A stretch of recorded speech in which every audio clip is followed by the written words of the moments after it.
Okay, folks, we're back. Hey, Joe.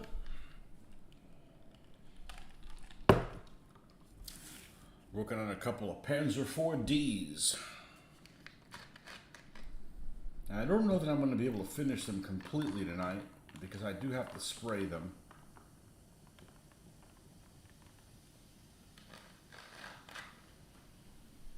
I don't think I'm going to go mess with the airbrush today. But these guys, we got them most of the way done yesterday. I mean this morning. Well, and yesterday. We did some yesterday and this morning. Let's go ahead and do the basing on them. They should fit on here.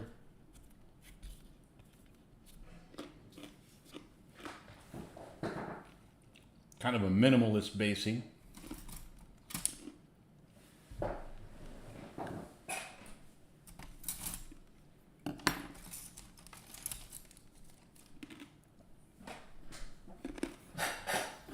And then we'll probably do some more building. That's what I really feel like doing right now. But as with anything that involves waiting around for things to dry,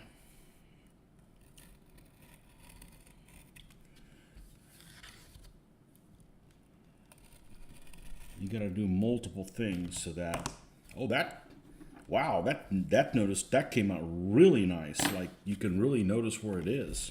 That's unusual.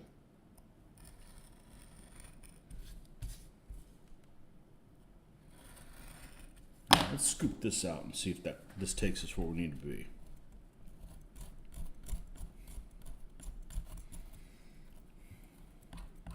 Man, this one's sharp. This has got some... I don't want to use that one. That one's just punishing me. That one's got brutal...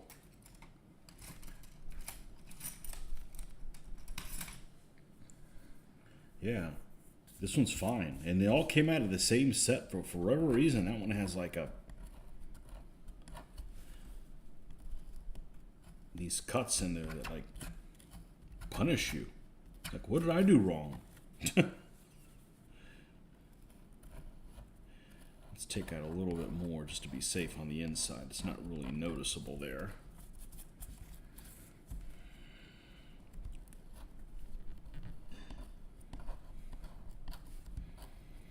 What you working on today, Joe, painting-wise?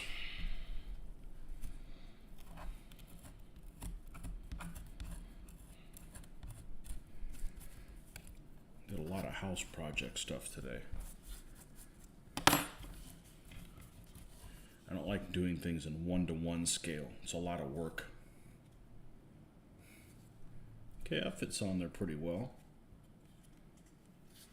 Let's grab the other one.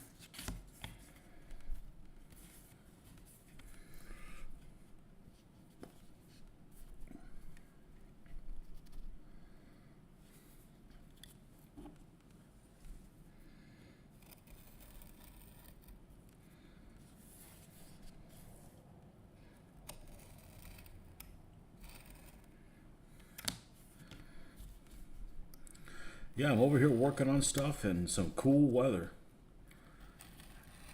House is in the low 70s and we got the fans going on. 25 millimeter Marines for CLS.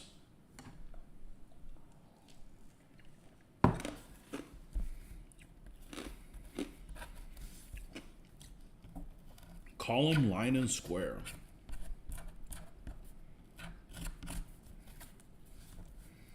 Spanish. Probably piss poor troop types, no? Maybe the Marines are just below average instead of piss poor.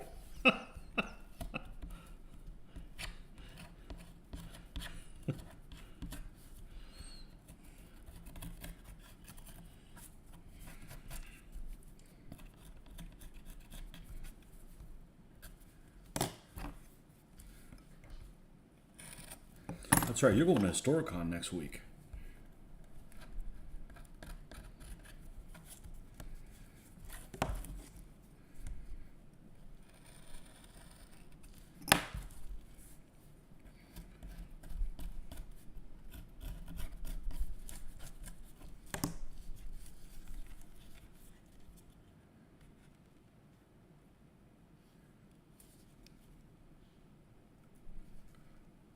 Okay, it should be able to give me enough of a purchase on there to get that to happen. Oh, I did this differently. I normally paint this first. Oh well. Shit happens. I don't really want to mess this one up. This one's nice. I got plenty of them, but a good way to not have plenty of something is just be careless with what you have, with your resources. Let's see. It can be done. Okay. Let's grab, because we're going to have to let this set. I like to use a brush that's pretty hard for this. Let's use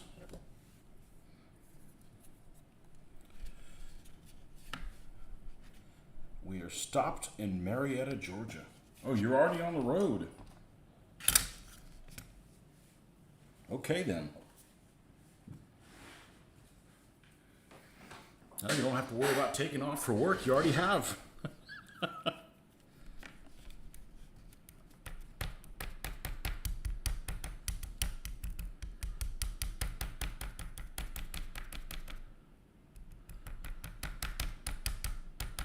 Yeah, this is going to be weird. I've actually never done this before.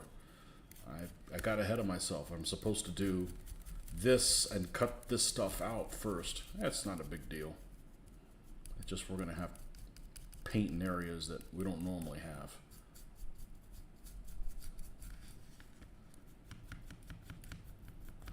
Nothing like taking time off from work when the weather, you're just missing more hot days.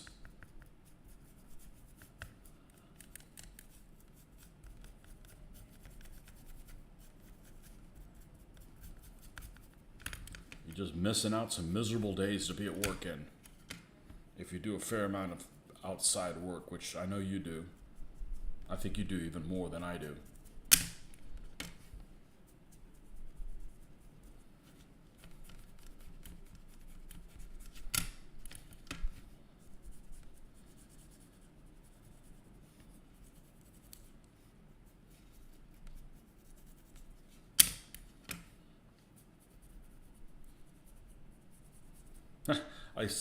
Somebody was commenting on one of the, I think it was on the Facebook group for Historicon, and was complaining about they weren't telling them what kind of beds they were available or something like that. And then somebody was saying, "Oh, I wish they'd just go back to the host."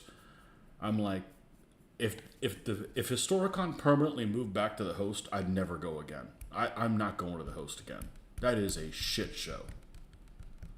Some of us work way too hard for our vacation, for our limited vacation time, to spend in a hellhole like that. That is just unacceptable. Unacceptable. I mean, it's not like, it cost like a tenth. It's not like it's a huge savings, So, yeah, I've got no problem with the venue. I've got no problem with Fredericksburg. I've got no problem with the venue where it's at right now. It's actually, I'd rather it stay at the venue it's at, even though it's a longer drive for me. I'd rather go to where it is. It is at a classy place.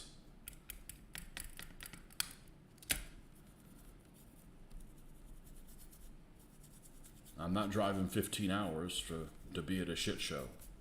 a crumbling shit show.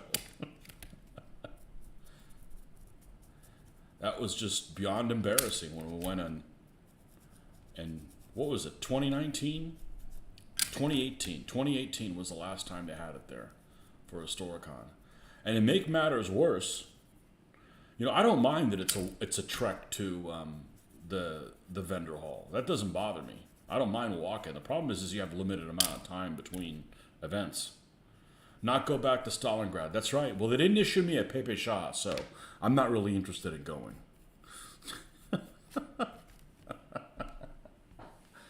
And I don't mind the walk, but to put insult to injury, we have a limited amount of time. They move the entrance to the opposite side. It's like now you got to walk all the way around from the back to the, it's just like, who are you fooling,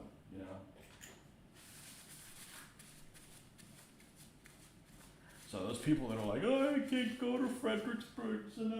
It's 4 hours now. Cry me a river. Go find another hobby. We're driving 15 hours and it isn't an issue. You know, it's not like we're rich or anything. You know? Hey, Nordic. Good morning.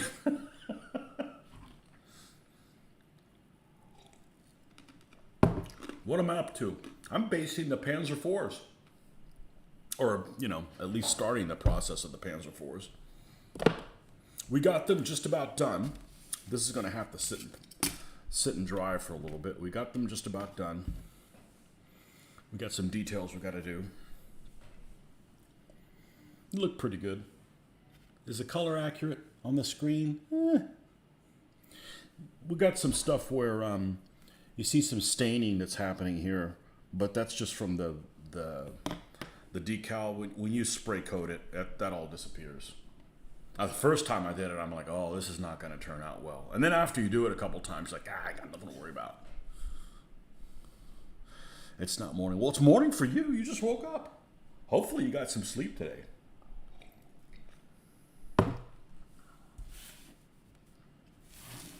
All right. We got shovel. We got, this one has 2 implements of wood and the wooden block. And this one has 1 and the block. So we can go ahead and do those. And then I think we have to stop and wait till we can seal. And I don't plan on sealing today. I could seal tomorrow. We'll go work on some tank models. I know what I want to work on, but we'll see if that actually happens.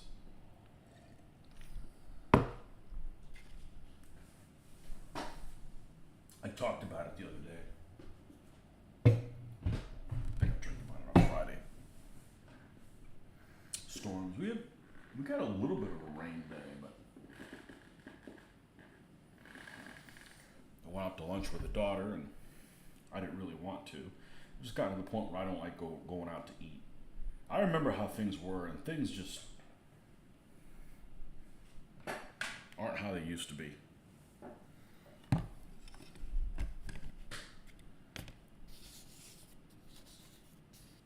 Things are more expensive, and everybody's got a tude. Okay. Let's get some of that beige brown in here. Need black, beige, brown, and white. And that way this thing will be ready to seal.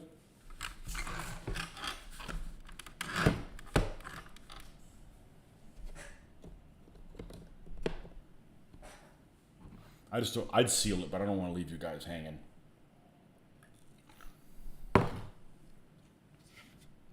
And I'm still not going to be able to base it because this has got to dry some. All right, beige brown, where are you? Here we go. Beige brown. Certainly there's some black there we can work with.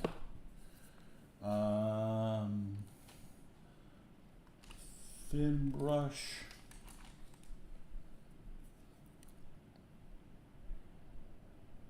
Okay, man.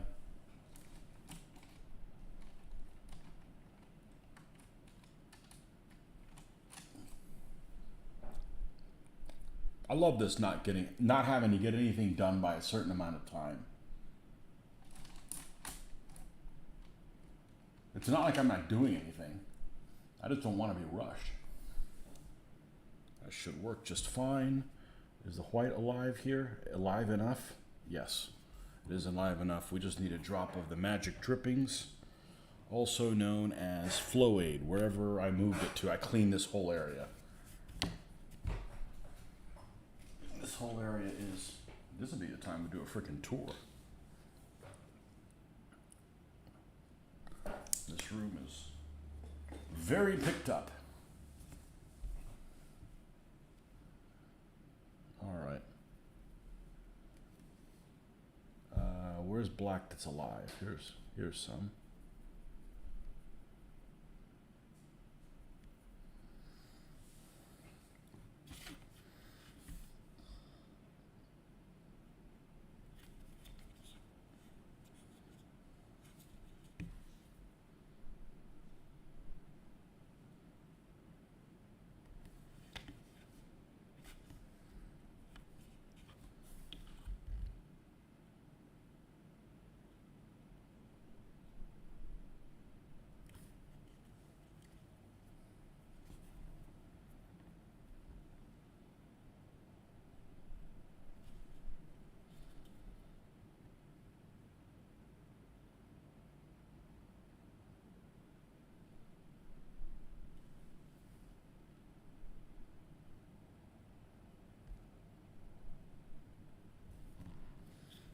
Right. And then we'll do another base coat to this one as well. We need more color for substance.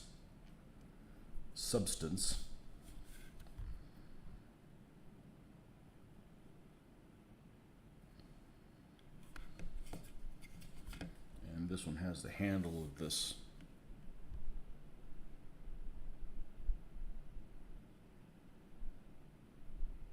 sledge.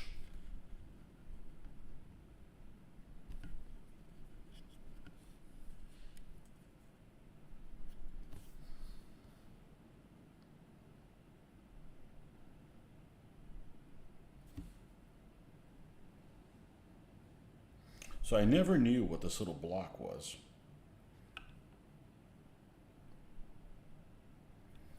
That's the block that goes underneath the jack.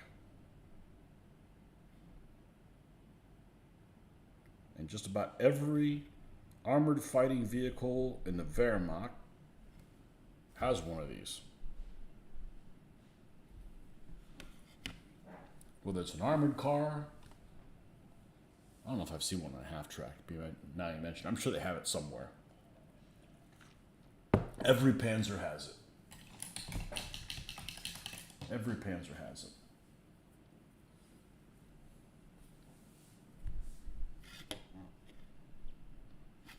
All right, let's go back to the first one. Let's add some of this core color to it.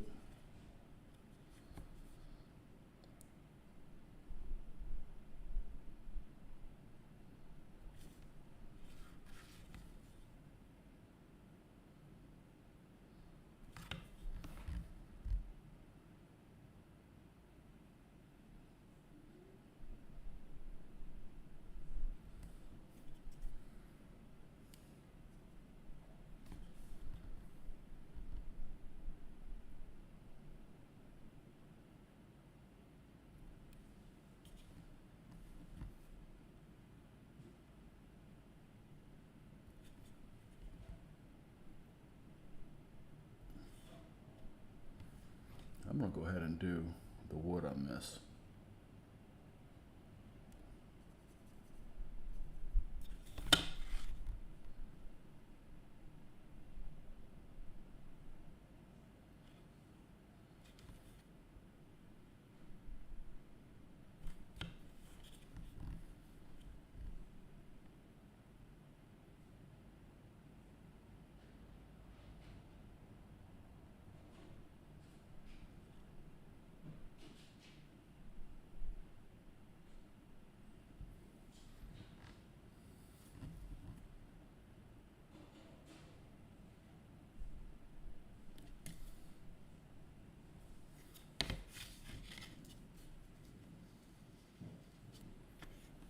And we'll do the same thing on this one, except we'll start back up here at the bottom.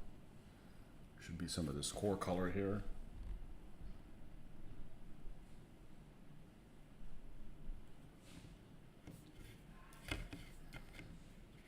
I picked up so many things in my room, I actually found something I've been looking for a while. I'll show you what it is in a second. It's something I don't really need anymore, but I'm glad I found it.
Sounds like it's rain.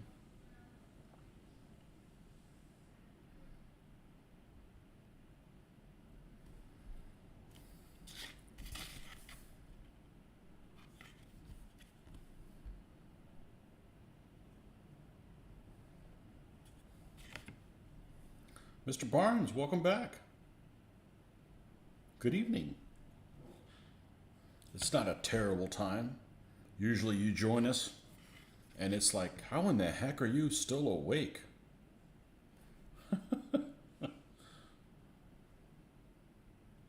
Okay, so we got those little wooden blocks on there. Got the two. Got the tools. And the headlights that come on here look like they don't have a slot in them.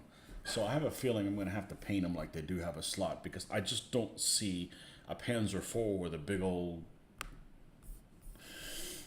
headlight showing. I just don't think that that's one of those things that they would have had.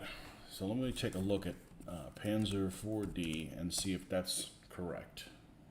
Panzer 4D.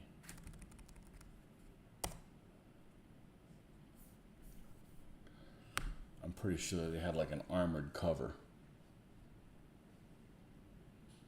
Wow. The Tamiya kit does not. Looks like. Wow.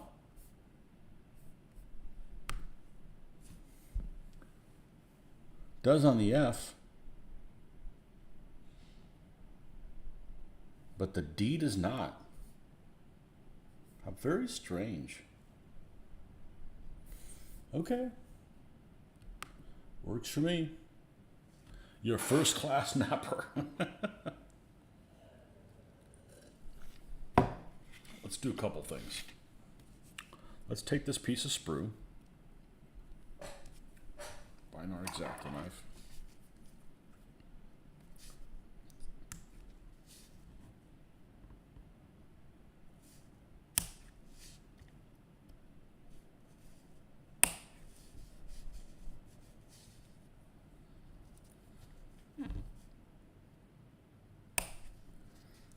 I like taking a nap when I go on a cruise.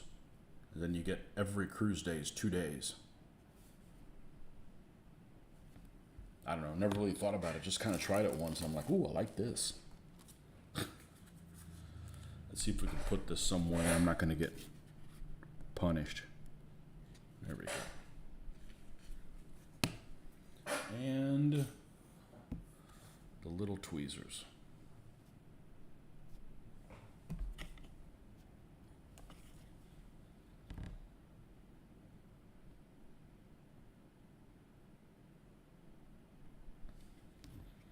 All right. Barrel for the MG34. The next barrel for the MG34.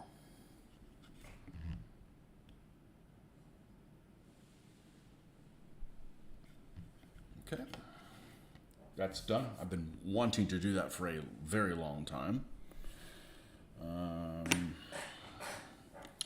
What else we have left on here? This ought to look really nice with one of them crooked spider flags on the roof. We won't show videos of that because, you know, the run into problems with the editing shit. Naps slow down brain shrinkage.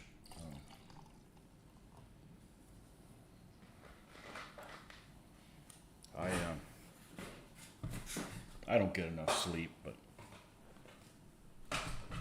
lately I've been getting more sleep than I normally do.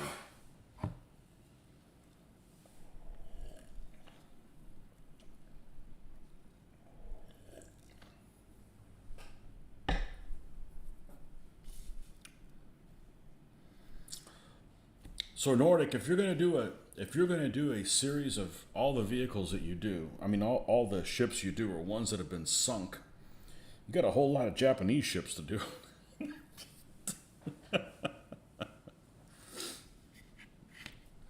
You got the whole Japanese Navy to do there.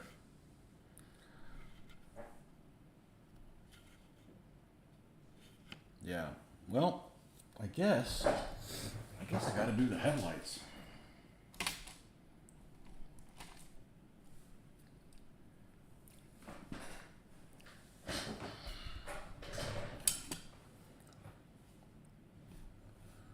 I know we got enough black here to do it. Do we have enough white?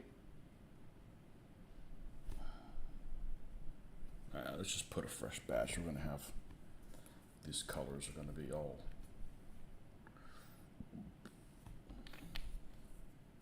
I like to do the carriers in the Yamato. Yeah, the problem with the Yamato is I like her without the anti-aircraft armament, which they did in, I want to say 43, 44. But the problem is the deck on it looks so barren without it. As they eliminated the side 6.1 inch guns, the secondary guns. If I remember correctly, they have one on the front, one on the back, one on each side, a port and a starboard turret, triple 6.1s. 42, 43, or 43, 44, they eliminated the two on the sides and just had this cluster of AA guns, almost like a hive of anti-aircraft guns that they changed it. And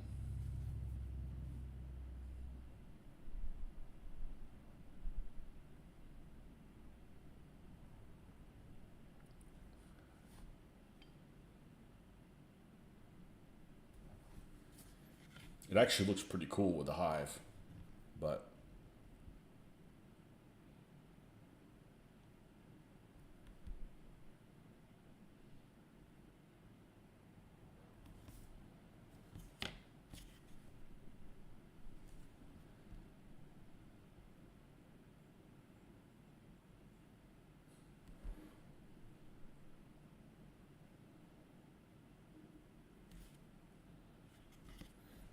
you pull one of my trucks that I'm pretty proud of how they turned out.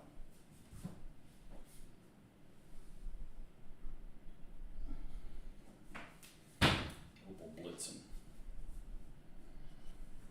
Okay. This is how I like to do the headlights. And they look pretty darn good, I think. So I need to make sure that I got a dark enough gray on there. Yeah. Yeah, that's about right. All right, so then we get a build up white around the bottom and a semicircle and a little dot on the top.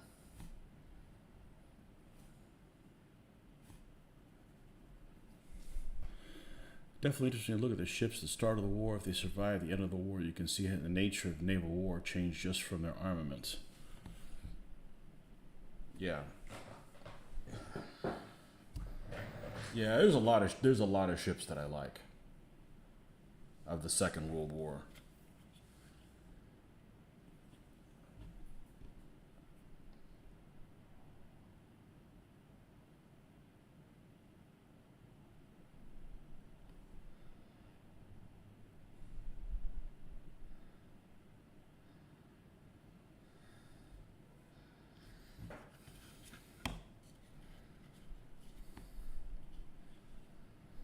If I tried using a small, nah, I don't need to. I have too many brushes.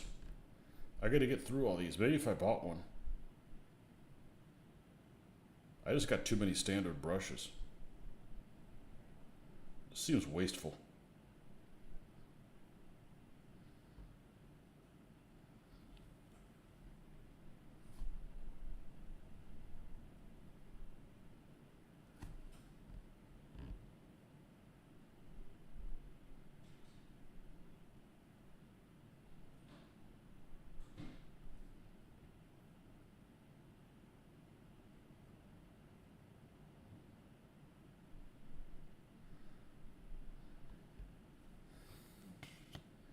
That's the only reason I haven't done it.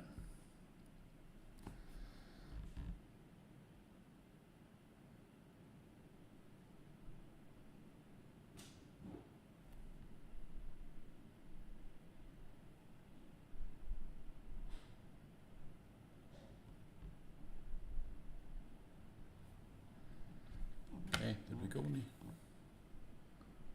No, I don't think we went any brighter than that. And we just take a little dot.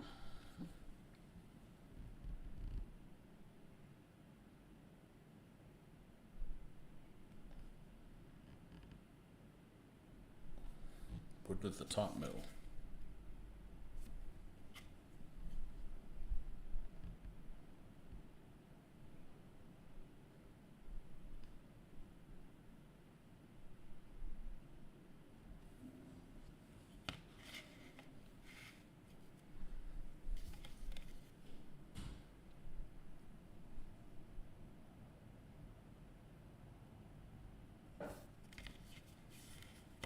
Looks pretty good from here.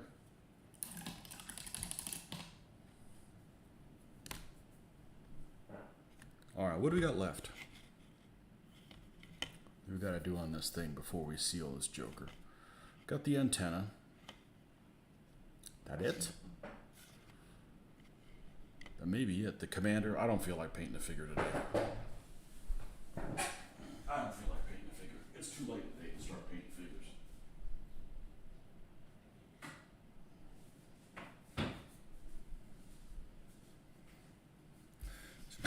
Just got to wait for this brown to dry.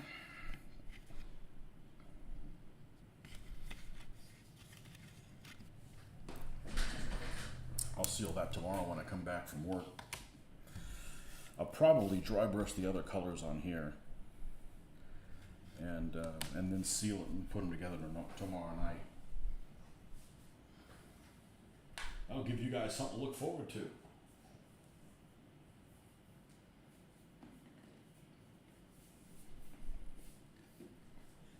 Okay, let's put this away. No? Bullshit. Bismarck, Scharnhorst, Tirpitz, Prinz Eugen. Oh, Prinz Eugen didn't really get sunk. Gneisenau, Hood, Repulse, Prince of Wales. Now you could do all kinds of.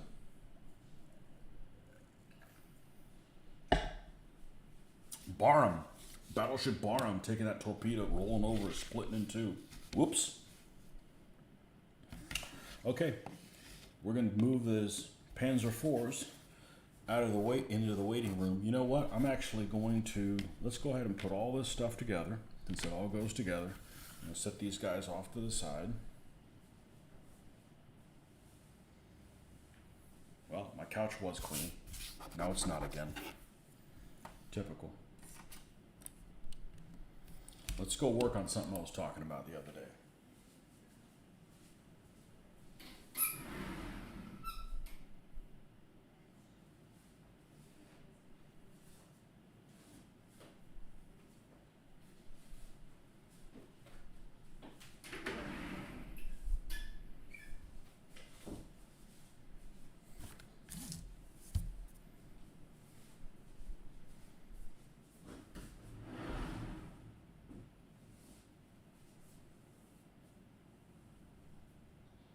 Talking about this the other day,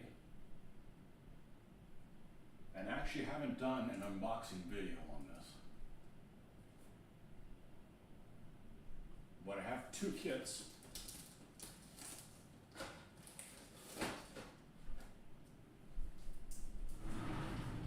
So I might as well build one of them. I can still do the unboxing on the other one. And this is, yes, because nobody can get enough freaking German Nazi tanks. The Panther D from Zvezda.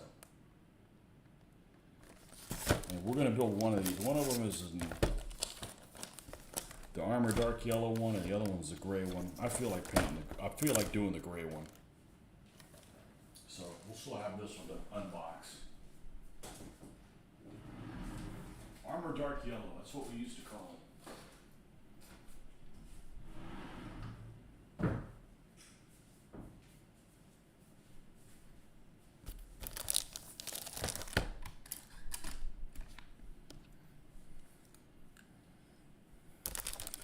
.1/72 scale. Of course. Why would it be a different scale than this? Let's take a look at what we got inside. We actually have, this is taped closed, so hopefully it's not a sign of this is something used.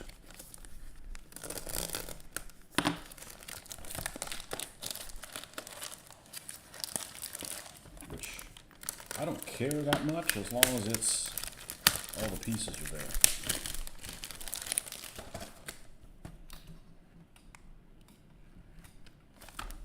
José Ángel. Buenas tardes. Ah, a visitor from Spain. Excellent.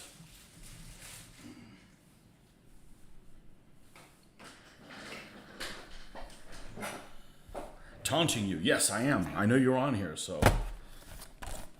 Let's take a look. This is 97 pieces. And it's still glued with some kind of strange packaging here. Typical Russian trickery. So here it is in gray. You open it inside. He's no gray.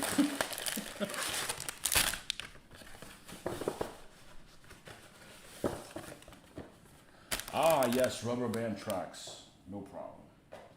I'm fine with all kinds of tracks.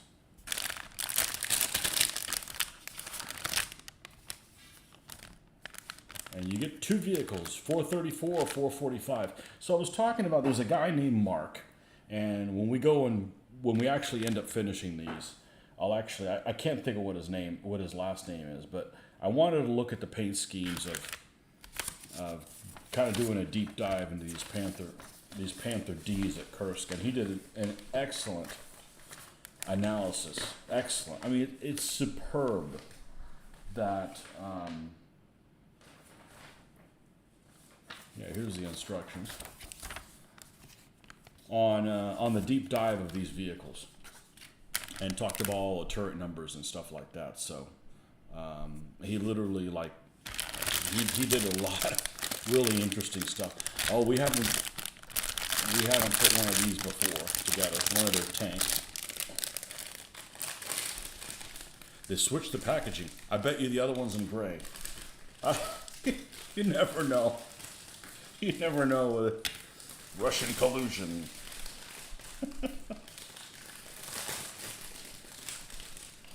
Well, if I knew Jose was going to be on here, I would have done a Spanish kit. I actually have one of those by a company called Minia Irons. I have a flamethrower T26. Okay.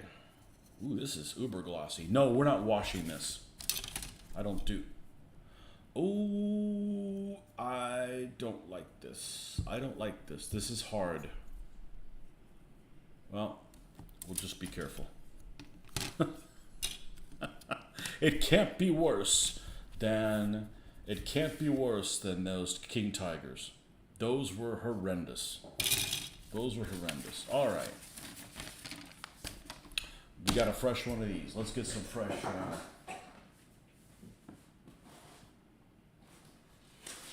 Sandpaper.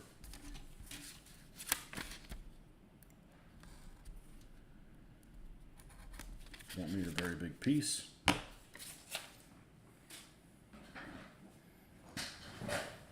All right, what is this? Instructions. Yeah, I don't know what the hell that's saying. What the hell are those tracks made out of? I have no idea. I have no idea. They're like hard plastic. I have no idea how that's going to work out. They have nice detail. They have really nice detail on them. And the inside of them is detailed well too. Yeah, no, they have one. I'll show this to you, since I have all my stuff organized. Let's see where Mr. Minia Irons is. This one. I mean, I guess they used it in the Spanish Civil War. But they got World War II stuff. This one actually says World War II. They used this in the Finnish War. And, yeah, it's got some turret options, too. So I've got a T-26 built by, made by, what's the name of that company? Pegasus. And it had many pieces. I've got the ones from which have a ton of pieces. And now we have this one. So...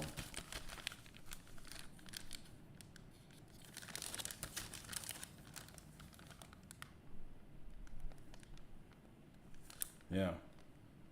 This is kind of nice, and it gives you some different turret options because it's got a hole here. This is the additional piece that they have for the flamethrower tank, which is the early T-26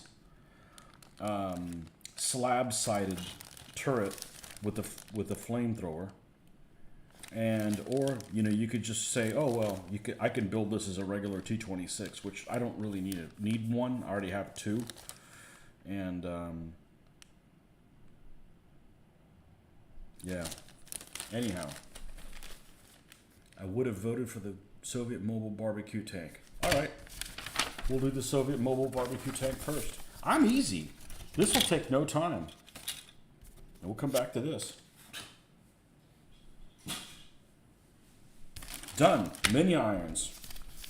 All right, let's cut this thing in. Fast assembly kit.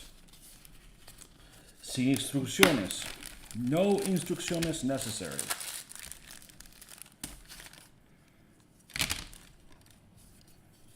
Plastic seems kind of brittle. All right. Let's just cut this stuff out so we don't have to deal with it at a later date. I love painting Soviet stuff. You're like, it's boring, it's green. No, it's not. If you don't put any thought into it, maybe. Let's see how they make kits in Spain. Let's see how the motherland does it. We got some kind of a tank commander here for the Republicans or something. We won't be using him. This is... Actually, you could make 3 different vehicles out of this, it looks like. You could build this hull with the center part and the T-26 turret, or the flamethrower one, which I may have to do some research on how exactly they want you to put this together. Or you can use this center part here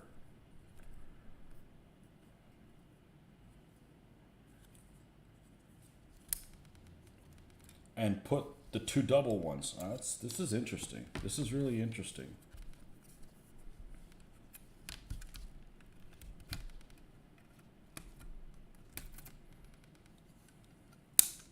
So far, my favorite plastic is Plastic Soldier Company. The Armor Fast Panzer IVs are beautiful plastic that sands really, really well. We're gonna have to be careful with that. I can already foresee problems. Here. Let's catch a little bit of that pressure. And then cut away from it.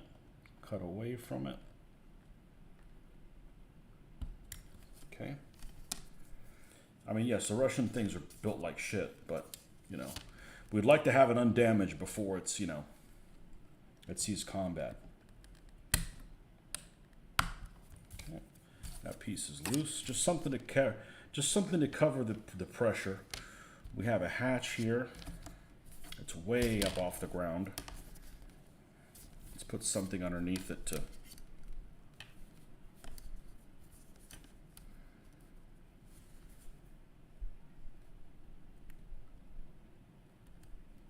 Okay. To catch some of that. You don't want to bend it and breaking at the wrong time. There we go. Piece salvaged. Now, once you get it off the sprue, it's easy to work with. I'm gonna take these turrets off too. We're gonna see what this is involved in this. I don't know about that. Almost looks like that figure you could use as somebody in the desert. A British tank commander in the desert.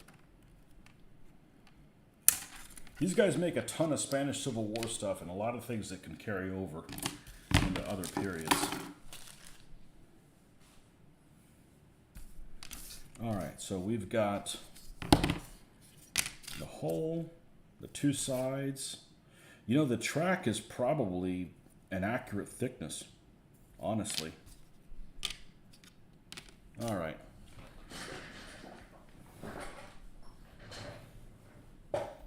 Panzer 4H. I don't like Scherzen. I do have a beautiful Panzer 4H that I have primed by Revell. And it has Scherzen on it. And I've removed some of them, so it's got, you know, some damaged Scherzen. It'll end up being okay. Your favorite tank is a Char B? I didn't know that. What are you doing hiding stuff from me?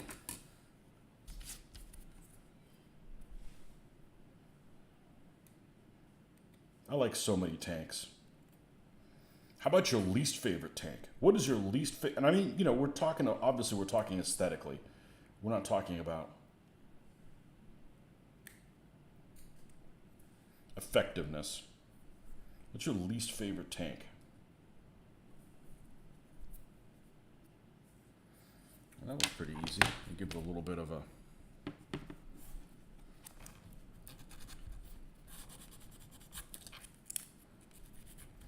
I like this early war armor. I don't feel so dirty. It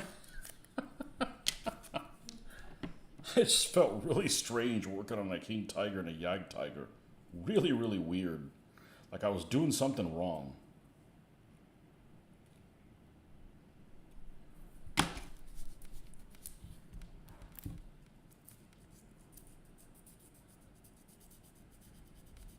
I hate how a Locust looks. An M22 Locust is just ugly as shit. Just like British armored cars are beautiful, but there's a couple of them late war that are just really ugly. And it's the turret. They just have a sloppy ass turret.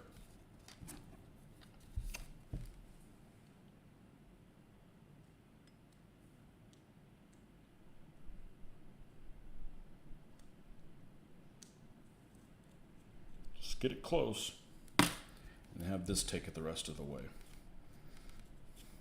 These sand pretty well. Not too bad.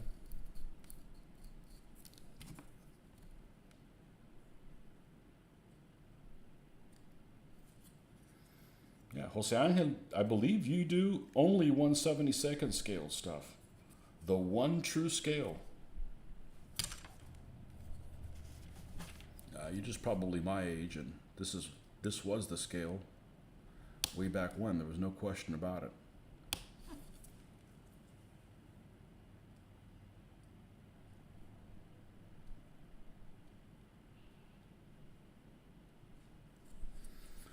All right. I have no idea how these are going to put together. Can't be that bad. You have a new worst favorite, Sturmpanzer Bison. I've never seen a Bison without a gun shield. I've never seen a Bison without a gun shield. Bison? Yeah, it's kind of ugly. It's cute. Kind of like a Panzerjäger 1. Also kind of ugly.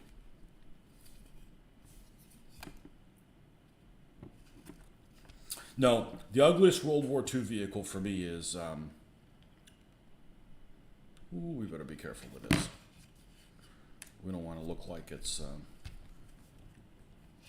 already been on the Eastern Front. I think this will do it right here.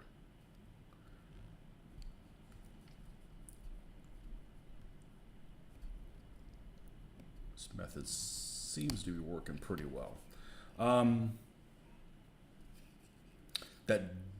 That duck truck, the DUKW, that is the ugliest vehicle probably of all time.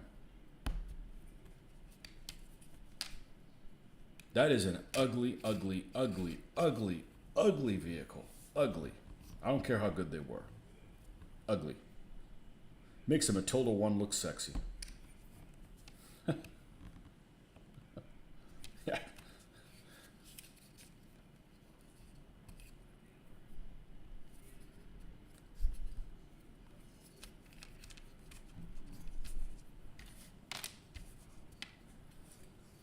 Least favorite tank? I say I don't have a least favorite tank. I like armor. I'd say the Puma is the least favorite vehicle. You just trying to be a contrarian. No, it's not. I appreciate you not going with the pack and liking it, you know. You know what I don't like about a Puma? It's got a one-man. It's got a two-man turret. That's a major step back for those guys. You know, I found out the other day a Panzer 3 only has a three-man turret, a three-man tank. You got a driver, you got a radio operator, and the commander fires the Flammenwerfer too. Yeah. Oh, the Schwimmwagen is sexy compared to the duck truck. You know what else is ugly? If you look at Plastic Soldier Company, they make a set of trucks called the Steyr trucks. Those things are ugly as shit.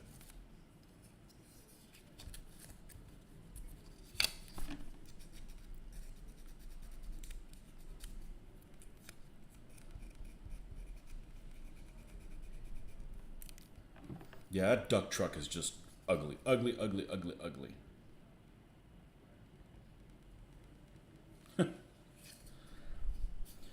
Is that a T26 or a 7TP? It is a Vickers 6-ton. Yes, it's the same thing.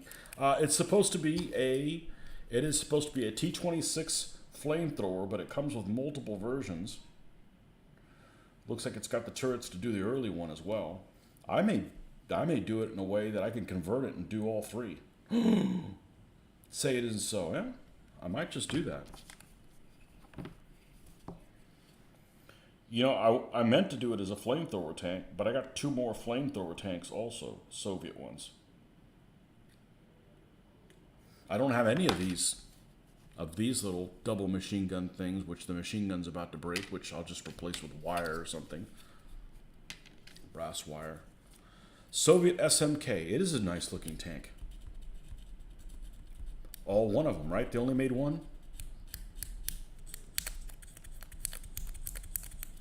So I was talking about yesterday when we were talking about the Germans possibly winning. I'm not one of those people. I don't think that the Germans couldn't have won. But, and something happened where I got interrupted. I was in the middle of this thought process. You reminded me with the SMK. And you know, what does a German World War II victory look like? Well, they're not going to conquer the entire North America. I mean, that's not going to happen. But, you know, victory could be like, you know, like we'll just have to let those guys sit over there. But what if the Soviets don't invade Finland and they don't learn lessons from the Finnish invasion? You know, what effect does that have? Let's see how this thing fits together.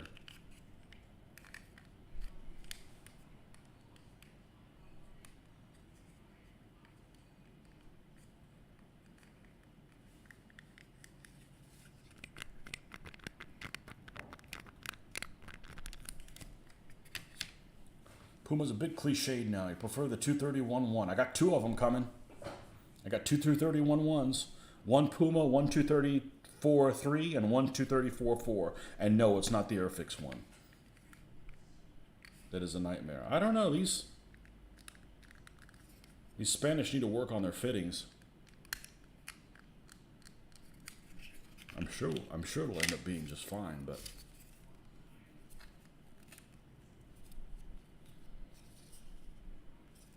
that's okay.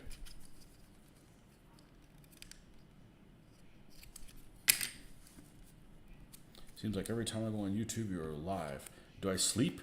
Am I human? Nope. Just, well, it was on for, you know, I'll wake up at 5 in the morning, my time, and then I'm on here for like 3 hours, and then I don't get on again until the evening. I don't really want to work on this stuff if I'm not having some people hang out with me. It's just, I'm bored. I get bored. So, okay, that's done. That guy's done. We're going to need some Bubba Rands for that. Where is... Oh, is this the plate that takes its place? Oh, I bet it is. I bet it is. Cool. Well, we're not going to glue any of the top portions together just yet. Can we get away with this? We just did. The young me would have been like, nope, we got to do one cut and we got to do it right the first time. I'm like, yeah, you're going to break shit. Especially with this, some of these brittle plastics.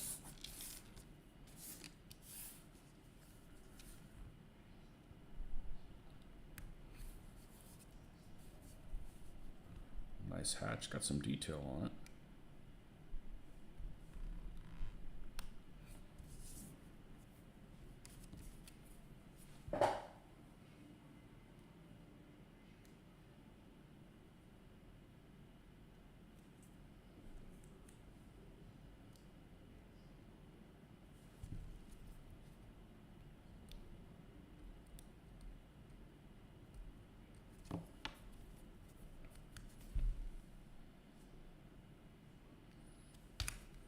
I just don't really want to do this, and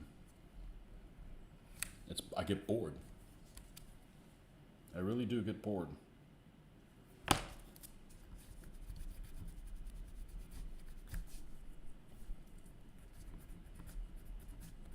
This has no instructions, and it's still easier to put together than that that Czech 38 command vehicle. That's probably what I should have done next. Oh well, I felt like doing something new. That's actually put away in a box. I had to clean up this entire area.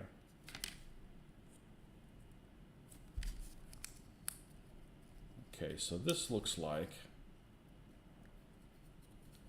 it would fit like this. Okay, and then on there, the two separate machine gun turrets go.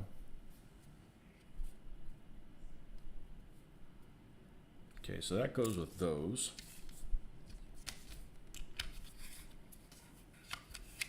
We can go ahead and glue the, let's go ahead and glue the sides. Let's see how it handles Tamiya glue.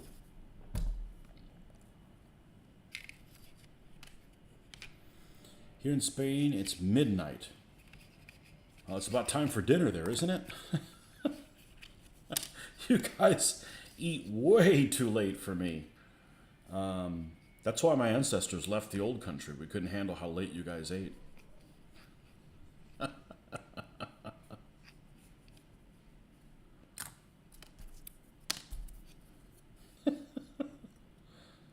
Let's see if we have to use super glue or this Spanish plastic works. Germans may now have learned how poor the Red Army were and may have felt secure enough to release forces or fall Gelb, even confident enough to invade in 41. Yeah. Well, it's a good thing the Germans didn't win. Only very few people would have benefited the Germans winning, and it's none of us. So, and I'm as anti-communist as they come, but, you know, let's not run that risk.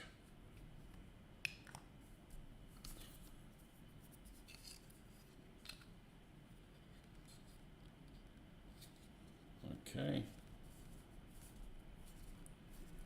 You like to sit at your desk and work on your model kits in silence. You're just antisocial. Yeah, I get bored. I get bored.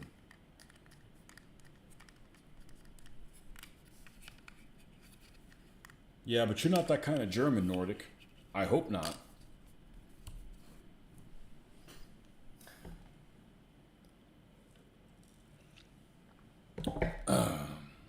Let's see.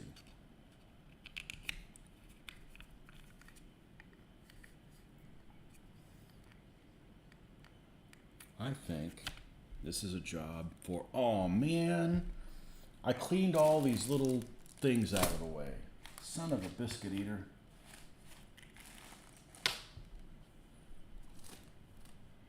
All right, I gotta go raid my daughter's area for some hair bands. Hold on one second. Hair bands, rock on. No, wrong kind of hair bands.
Okay. So, hey, they come with some free hair. Oh yeah, they got even some ones that are a little looser. Perfect. Let's do a test fit on here. Something my 14-year-old self would have never done. All right, let's try one that's a little bit tighter. This is an in-between size. Nordic, you're bringing me the storms. I hear them. I'm surprised you didn't hear. There was a fly that farted in the room next door. That you didn't hear that through the microphone. Since you hear all, yeah, that's the size we want to do. Okay, so we can add some pressure to this while this thing cures.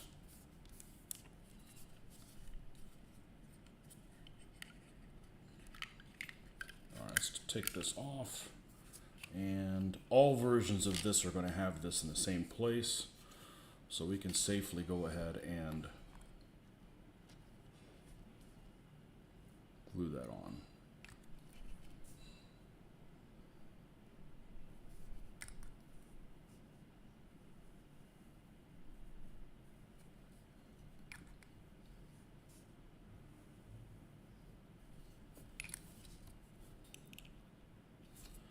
You know what? I'm going to, for good measure,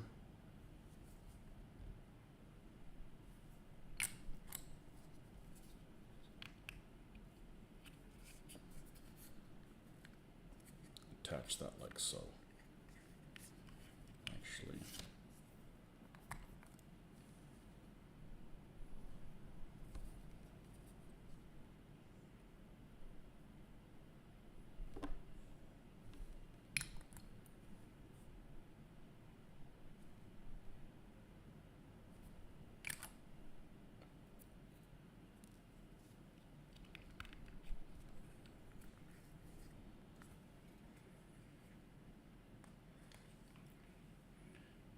figured this would be a quick little thing to do. And we want to use the medium size one.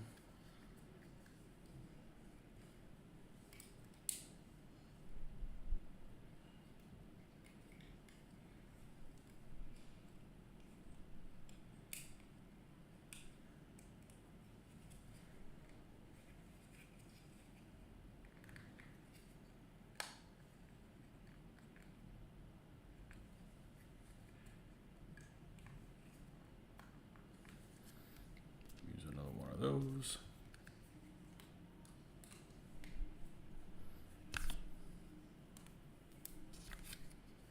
Oh, you're just saying that because you don't have hair ties. No, I don't want it sticking to the piece. Hey, I thought this was cool. I was just trying to find a use for daughters. There we go. No, I like daughters. I don't have to share my toys.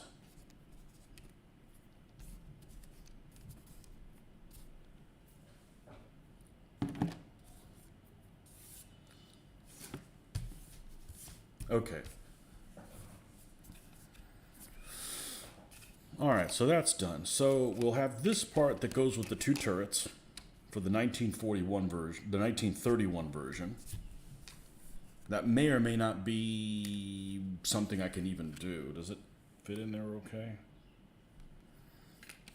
I don't know. It might not even be worth doing. The other one is this one here. Now, I'm not really sure what material this is made out of. This actually may be resin. And it looks like one of the things is kind of damaged. It looks like I may actually have to do some research on finding out exactly more about this particular vehicle. I feel like it's almost like this is going to glue like this, and then I'm going to have to cut this down, and this fits here, and we have a couple little containers here. There's no instructions that come with this thing. Oh, it's the two Yeah, well, we're not going to put the lids open on a flame-throwing vehicle. It's like, whoa, facial.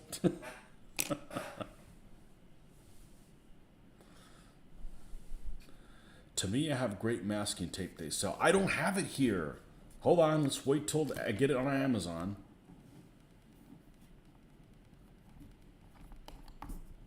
Okay, Jose, thanks for stopping by. This is probably resin. So we're going to super glue this in place. We can safely do that.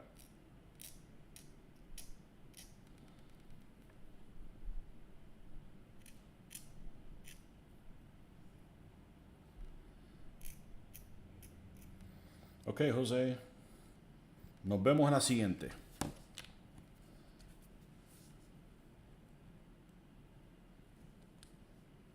Well, that fits in there really well. Like really, really well. Hold on. No. Trim it just a tiny little bit.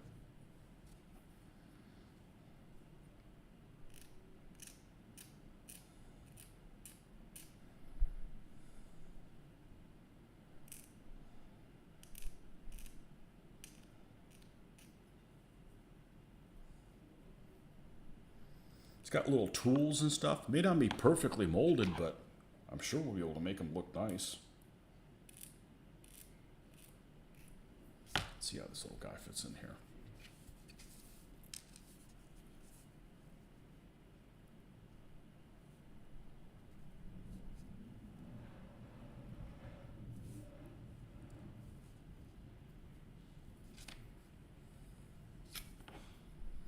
Adios.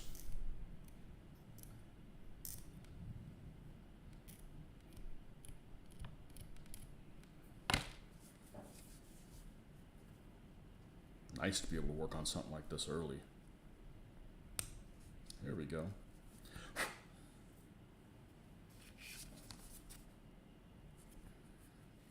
Okay, this looks like a tiny little cutout here for this little circular thing. So I could totally see this being, and obviously we're going to look at pictures, something like that.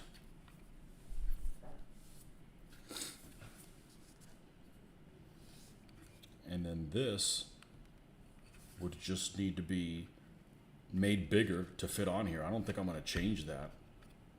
I just make it bigger. And I honestly, I don't see any reason to reduce that in size.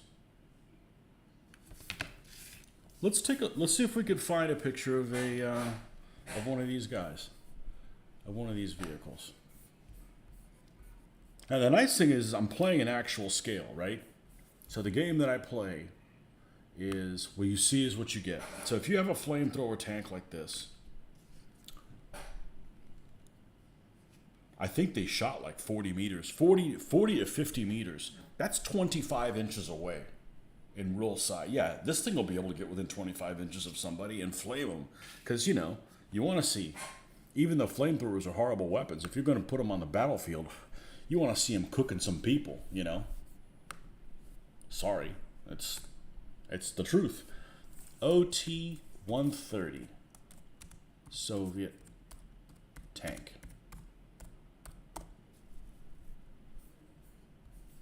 Okay, let's do images. Oh, that was a good one. That was a nice image. Ooh, a chemical tank. Okay, gotcha. Okay, so this thing has, the flamethrower is the one on the right, and the other one's supposed to be a machine gun, which I'm probably going to eliminate and put a piece of sprue. It's just too damn thick. It's just too damn thick. Maybe I can modify it a little bit, and if I break it, then we'll just put a piece of sprue. It just looks too large. But this one is definitely the flamethrower.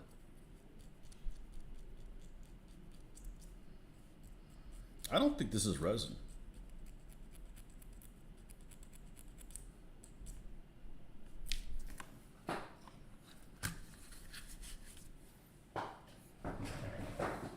I do not think it's resin.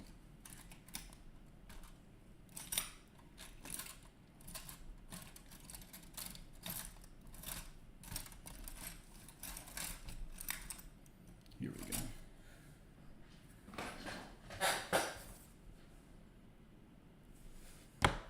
Might even go a little bit bigger than that.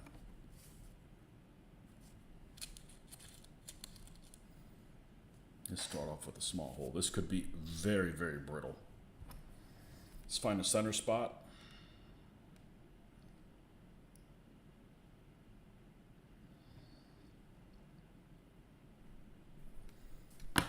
And doesn't have to go very deep. Just want to give the impression of depth. And then let's enlarge that. I wish I had a second one of these. A second pin vise.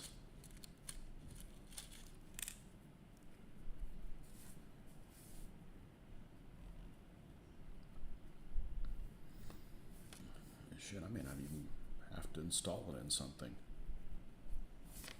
No, I was being a little too optimistic.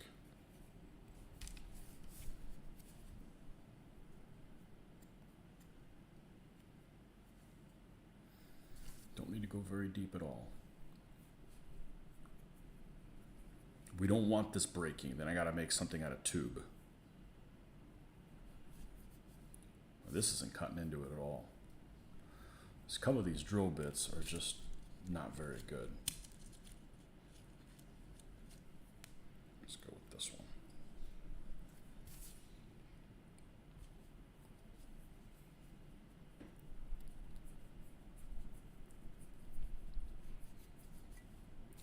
This stuff is a pain, is as easy as pie to work with compared to white metal. White metal is a pain in the ass.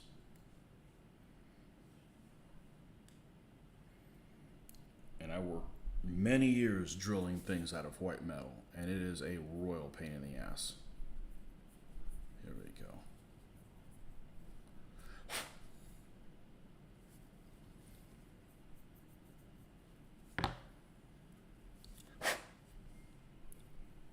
Okay. All right, so yeah, so this thing sits here eventually. Probably need to extend this quite a bit. Make that bigger. I don't have...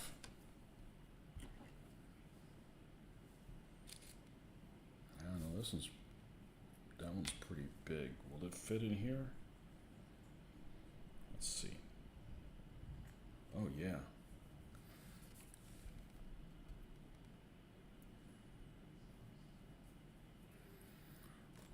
I can see is taking part of that off and then coming in.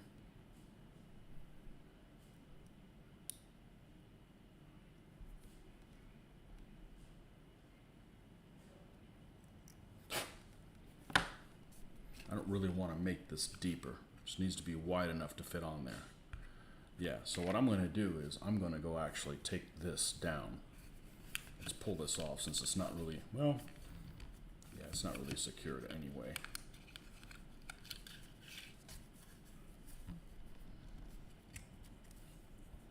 Let's trim this even. Not sure what material this is. An other plastic.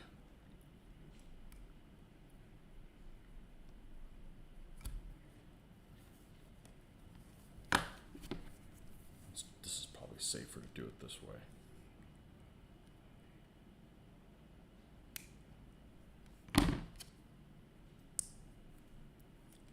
I'm on the right track. Let's just sand that down.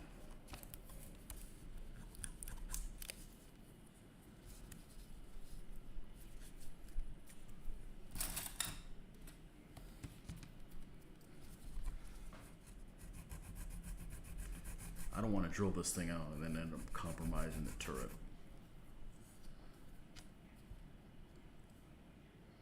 Almost.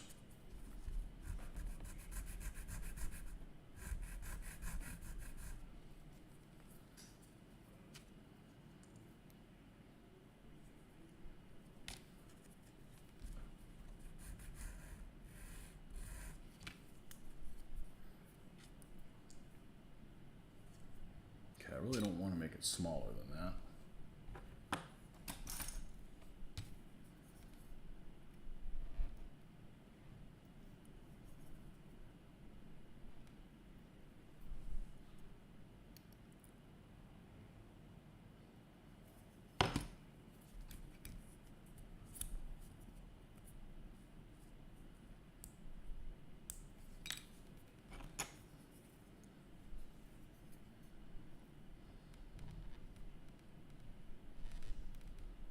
Do not want to use any power tools,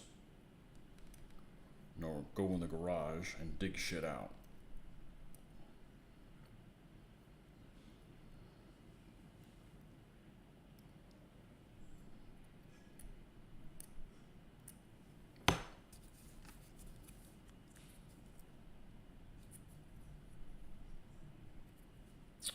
Well, it still doesn't want to fit in there flush. So I have a feeling that it's a tapering issue.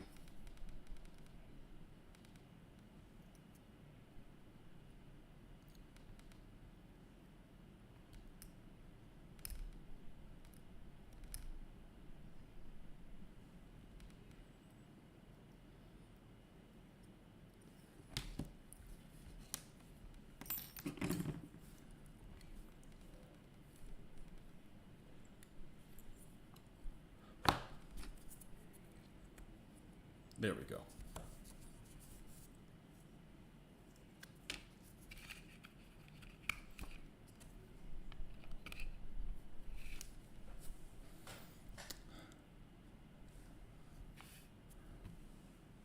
All right, it's got a couple of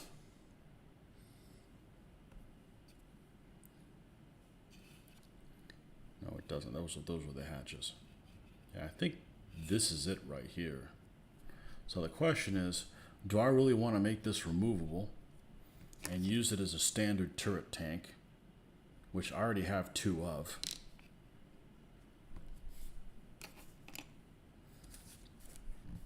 I don't know. How did this glue down? How'd this glue down anyways? Certainly it's glued in place by now. I guess let's get out of this screen. I got a pin vise and drills for Christmas presents. Totally uses pile Chinese junk. Sometimes, you know, I bought these drill bits. You know, you just can't go to stores and get stuff in anymore. And I got a whole set, and the very front of the drill bits is flat. It's completely straight, so it doesn't ever grab into the material.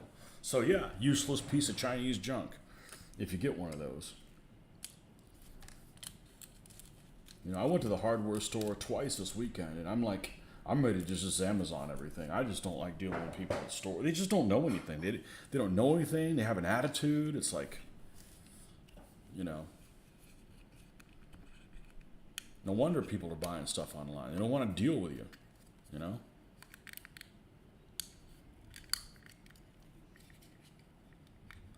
No, this thing still popped up. All right, pendejo. Time to nail your ass down.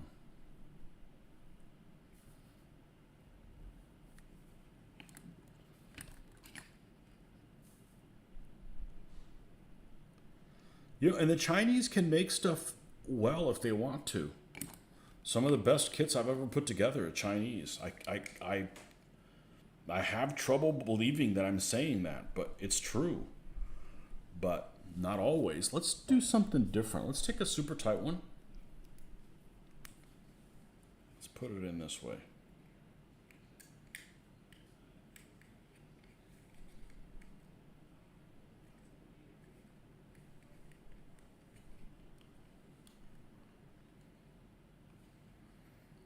Yeah, I don't think it really fits together that well.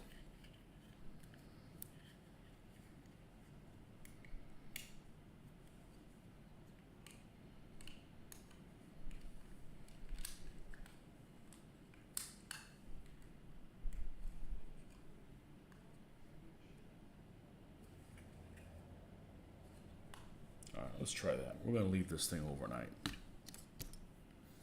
All right, do we got a little bag to put this little guy in?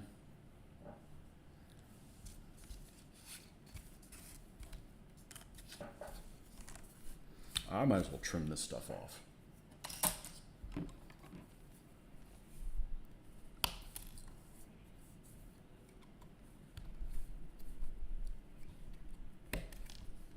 I don't know that I'm ever going to use this turret, but we have it. I said I already have 2 vehicles of these put together. You can't have enough T-26s though.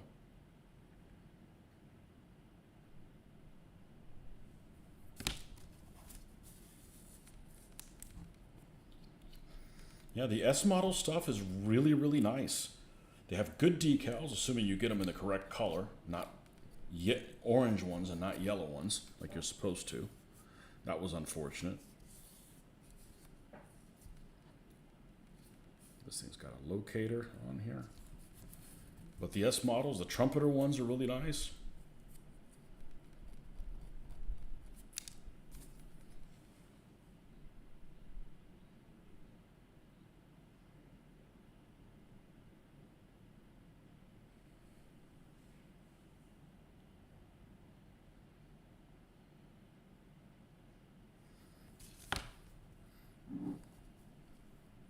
What I really hated is when I went to a Warhammer store, I was going to pick up some Tufts, and they were really expensive. And I talked myself into buying them anyways, and then I looked and saw where they were made. They were made in China. And I'm like, I'm not buying these overpriced Chinese things. You know, if I'm going to pay Games Workshop prices, it's not going to be made in China. End of story.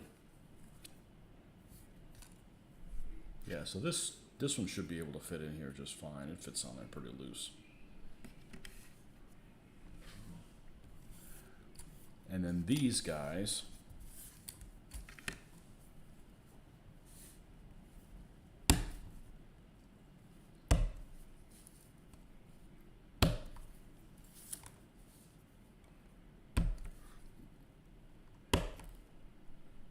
we actually use these in Barbarossa, the double machine gun things. Model 1931 T-26, I believe is what they're called. The 33 is this one, and the 39 is the sleeker turret. Let's just see without further ado.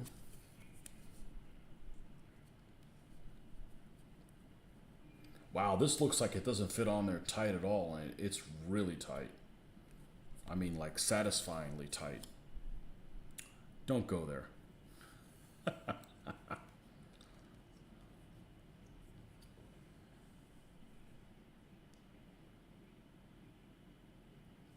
And you could just swap this thing out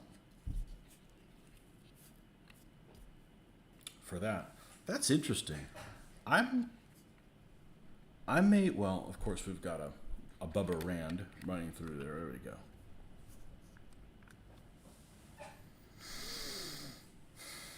I may leave it so I can switch it out, be honest with you. I know that sounds silly, but why not?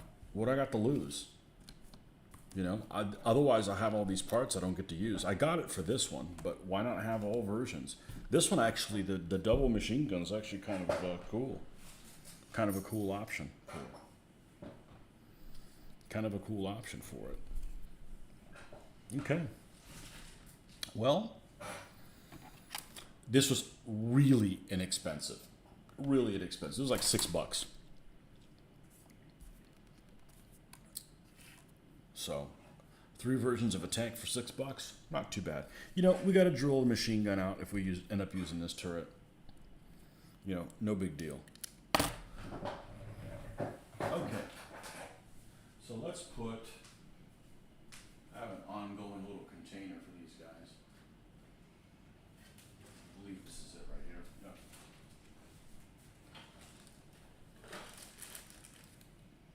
Yeah, the dual turrets do look cool.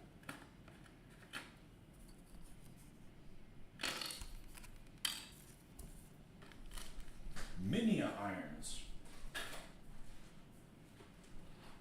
I don't know why they picked that name, but they did. Okay.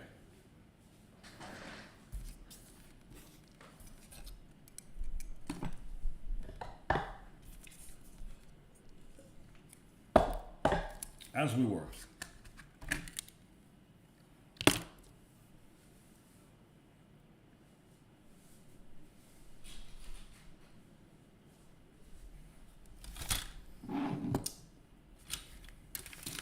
I don't know what the deal with those tracks are. I'm sure we'll be able to solve it. I'm going to go ahead and put the decals in Decallandia while I'm thinking about it. Safest place for them.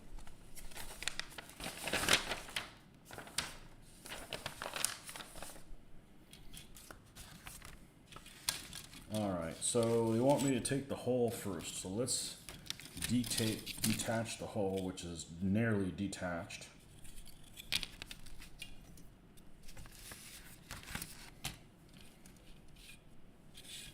It's to get supposedly a snap together kit. Well, we'll see about that. It's got the right number of bolts on the road wheels. That's good. I don't know what the hell this piece is. This looks like it doesn't even go with it. Is there a parts explosion on here? No. Yeah, I guess it has an interior? How strange. Okay. Well, this is supposedly a snap together kit. Supposedly. Okay, so we've got, let's go ahead and clean this thing off, first of all. Let's go ahead and clean this thing off. Let's put the super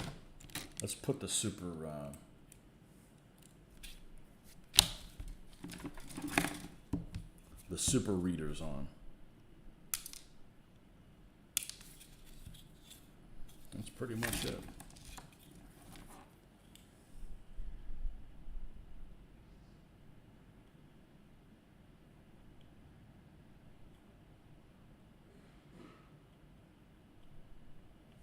Get it somewhat close.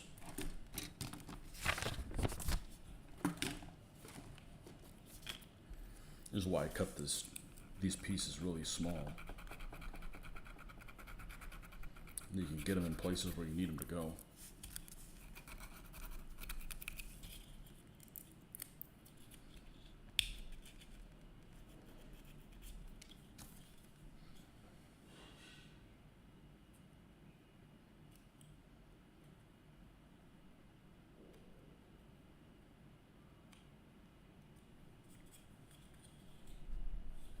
All right. So this is shown like this. You have C54 and C53 on this. Let's pull those two pieces out. C54 goes, assuming the instructions are correct. We found out the other day that the instructions are not always correct. C54, C53 goes on the other side. All right, C53 goes over here. Let's clean this one up and glue it on this side. Let's make sure our glue is tight.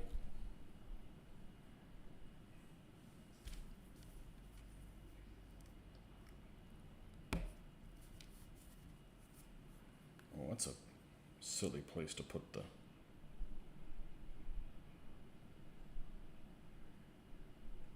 connection.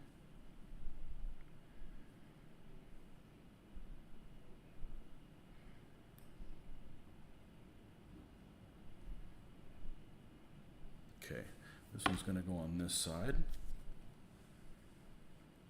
If this is a snap together kit, one of the advantages it's going to have is it's going to have some really good locators for the pieces, I would think.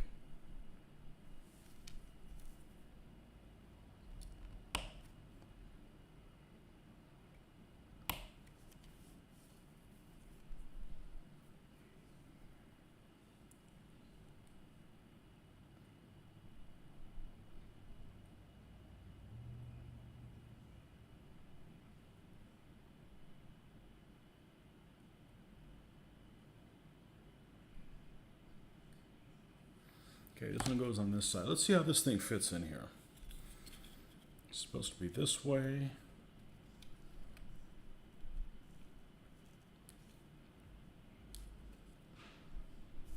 Looks all right. It's got some nice detail on it, honestly.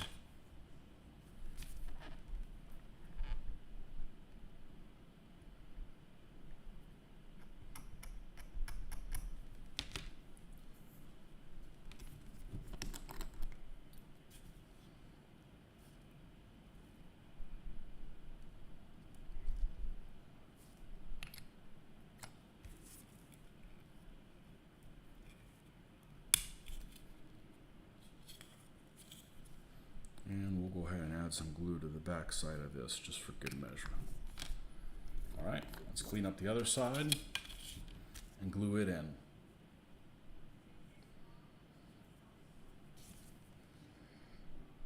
Yeah, I got access to all kinds of stuff that I didn't have when I was doing 1/35 scale models. Rubber bands, drill bits. I didn't have any of that stuff.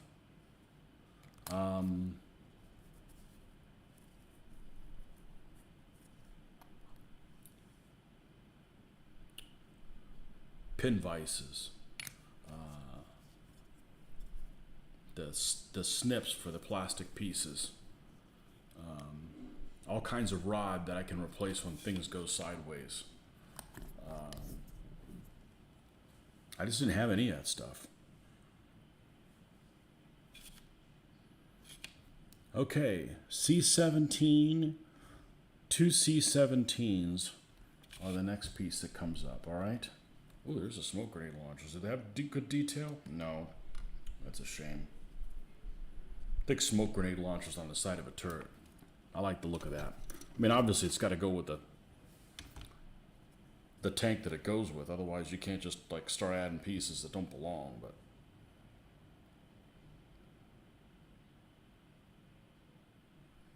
okay, this should be the C sprue.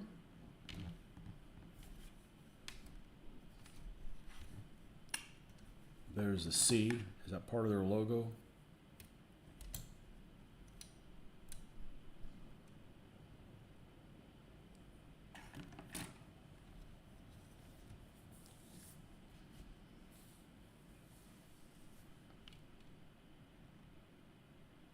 C17. It looks like these pieces right here. Go ahead and put them both on both sides of the vehicle. It's funny, this colored tan reminds me of like the Gazala and later period Africa Corps color.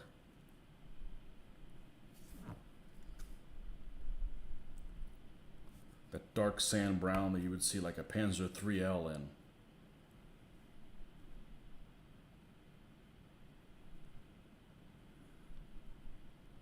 Okay, all of this needs to come off.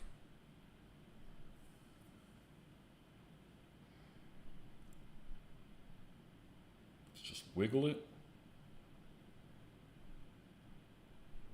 Perfect. And we'll wiggle this side too.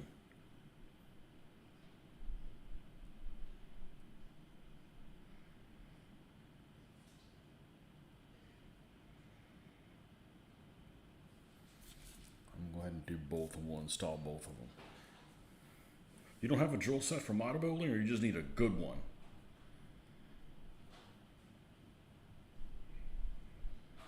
I didn't have any of that stuff when I was starting out. 1/35 scale stuff, I didn't have none of that stuff. I was a poor student. Where am I going to come up with money for that?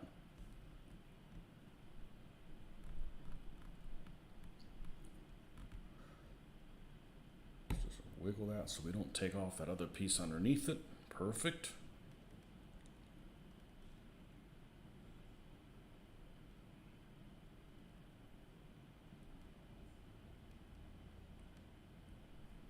You know, I'm doing a whole awful lot of care in something that's not even going to be seen, but it's part of the experience.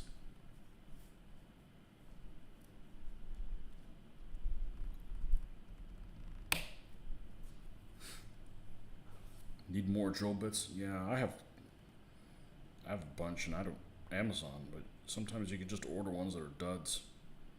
I said I got a whole set that the packaging they came in was a piece of crap. They fell all over the place.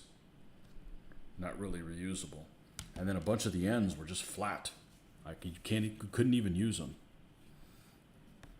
Okay, so this has like these two little spots, and they go facing the top. All right, so let's go ahead and install this one here and its cousin there.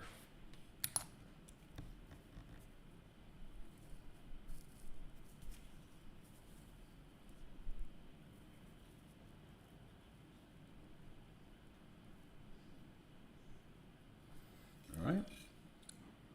And its cousin goes right over here. And I think these punch all the way through.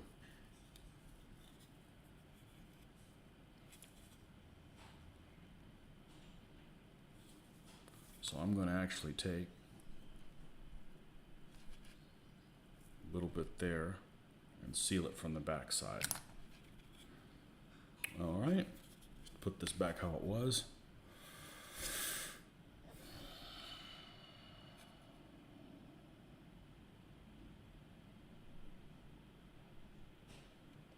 A C10. Two C10s go at the front, okay?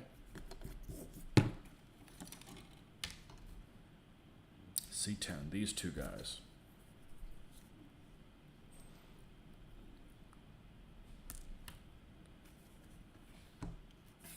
And then this one.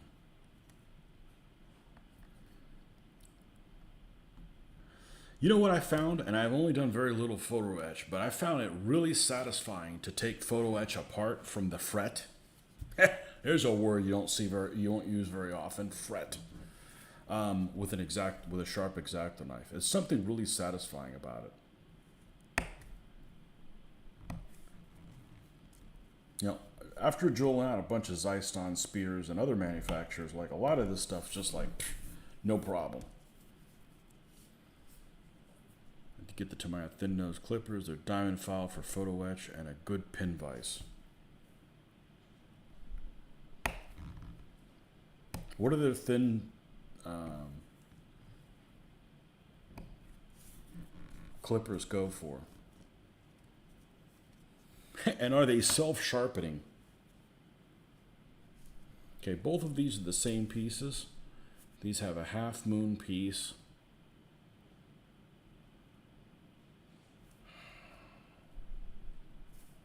It looks like it goes here in the first bay, but maybe it goes.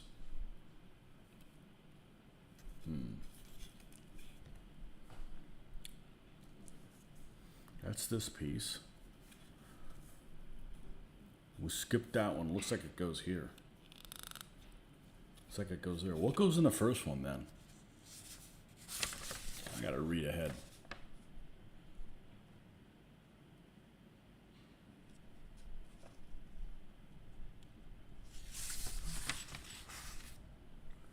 North of $30. Yeah, it seems like a lot. I mean, until you... Well, you know, the tools are... Yeah. Don't ask me to do an upgrade right now. We got people that we're gonna lead astray. All right, I'm gonna put these two in, and there's a couple of small ones that need to go in there. So let's go ahead and put this one in.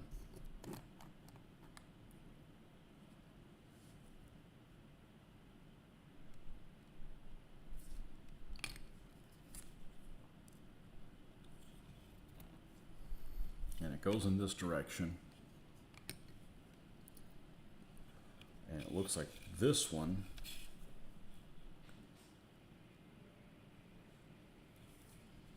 well, I don't think I can put it in long. It goes in the opposite direction. Yeah, it goes in the opposite direction. Interesting. Good old torsion bar. You know, tools are funny like that, you know, they are expensive, but if you plan on buying them, the sooner you buy them, the more you get to use them before you're not around on this earth anymore. So, you know, putting off buying something you're going to buy anyways, as long as you can afford it. Okay, these are all the C4s, okay?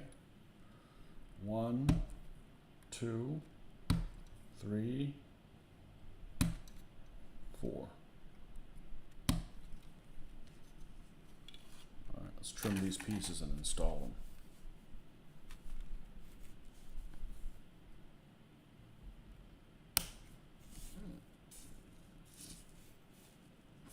Yeah, I didn't have any snips at all.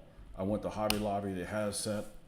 They were $10. You know, I didn't buy them because they were $10. I bought them because they had them locally. That's what they had, you know.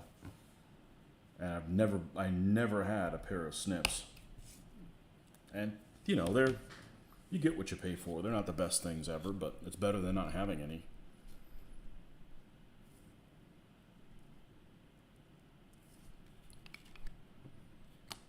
Okay, this has the two little spots that stick up that way on this half moon. Yep. All right.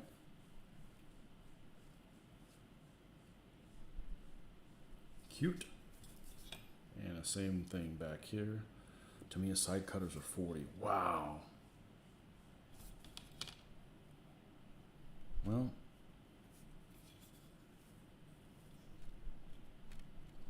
are their tools good?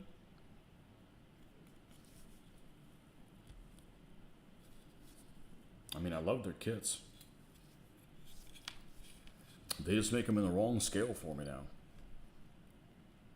But I was a big Tamiya fanboy.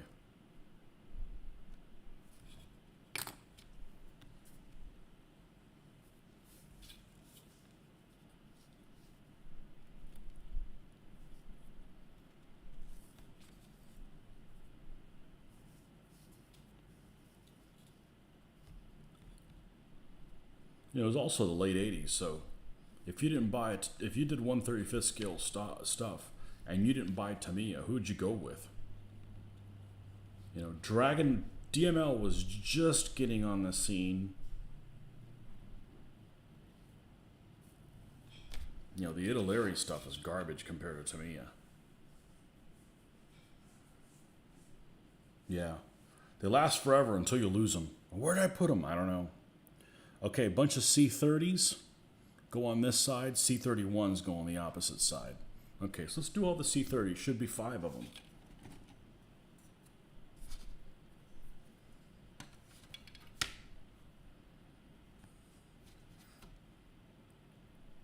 Here's C26. That's not them. Well, you would think it would be on the same piece here.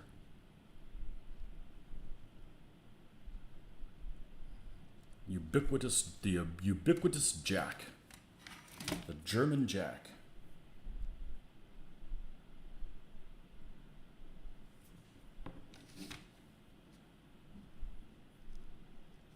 This is the only 2 sprues, right? Yeah, here's 26. Oh, I'm looking at it from the other direction. Wow, that didn't look like that piece at all. Okay, 30s we said? 5 of them. Let's see, this is probably more...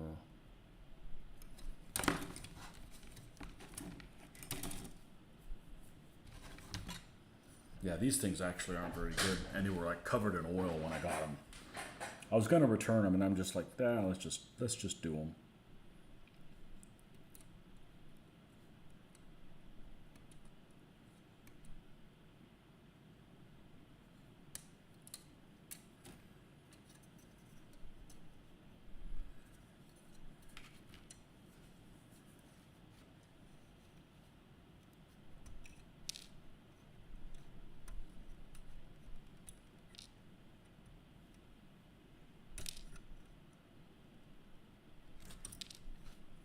Work on the 30s. What do I have? I have a couple things. Somebody gave me one of these.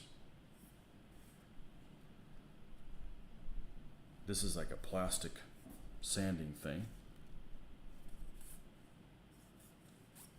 And I got something else. I got a couple files from them also. But I don't know, they're too big for what I'm using here.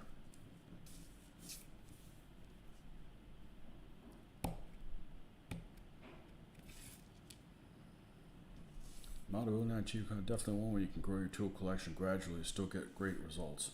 Well, it's a cheap hobby compared to some things. If you build everything you buy, it's cheap. You get a lot of it. It's not like you're going to be done with this in an hour.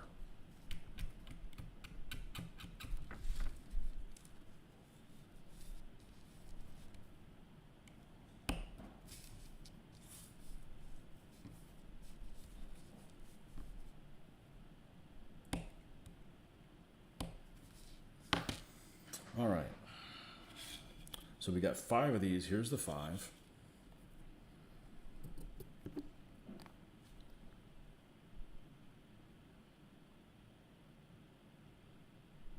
we're actually skipping this one, okay? Because there's one that faces the opposite direction. So we got 1,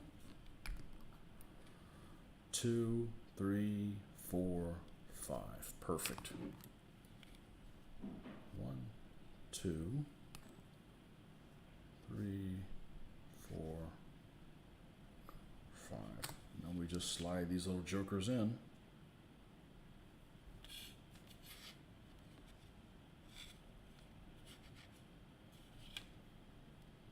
And they better face the correct direction, not be wrong. Because it looks like... Okay, false alarm.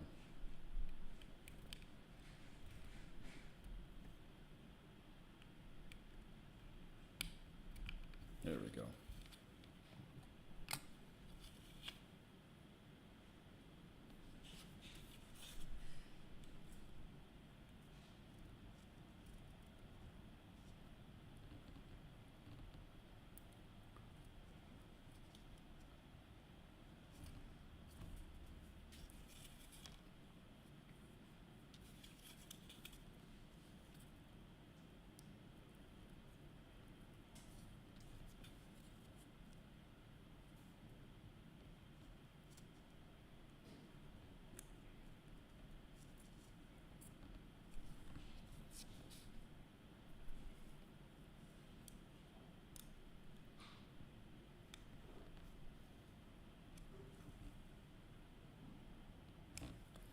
Okay, that's where all of those go.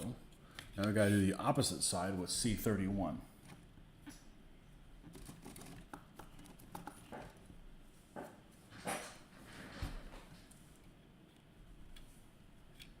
And that is these right here.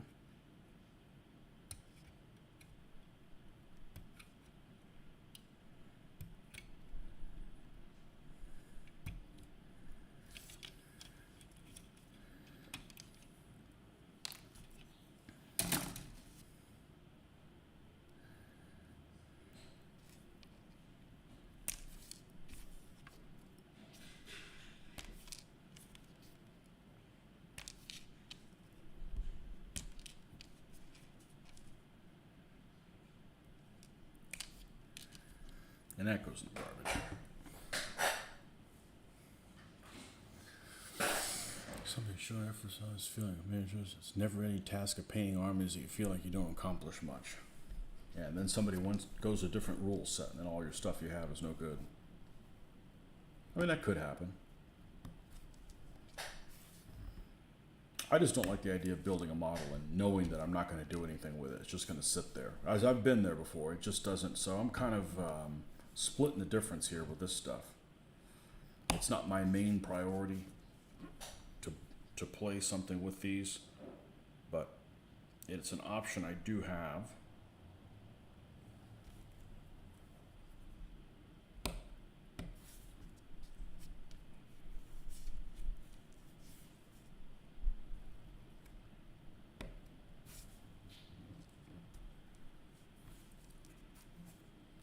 It's a lot less frustrating building these things. Well, it's not frustrating at all now. It used to be a pain in the ass before. But with all the access to all the stuff that we have on the internet, you know, you can look at paint schemes and all kinds of things.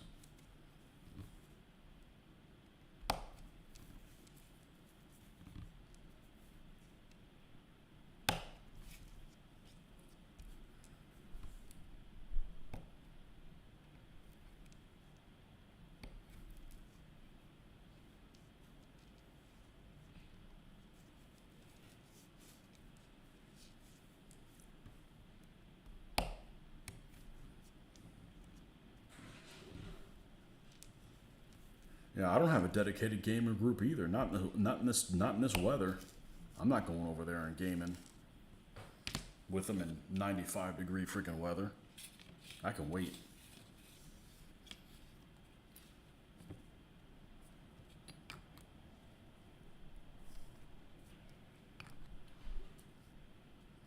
I don't have the space to host any games right now.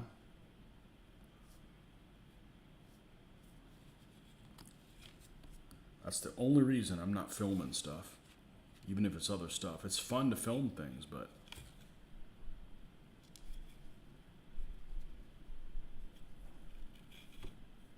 Hold on a second. Yeah, side's slightly different. Staggered.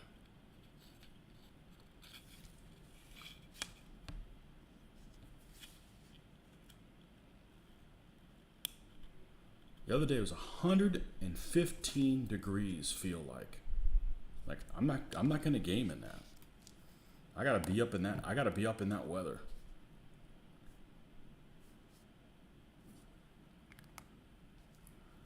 Last thing I want to do when I come home is more of that shit.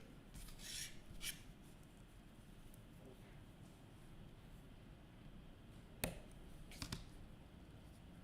feel like I'm with a nearly 30 years older than me, so there's also that age difference that can be tough. You got a bunch of 70-year-olds? Yeah.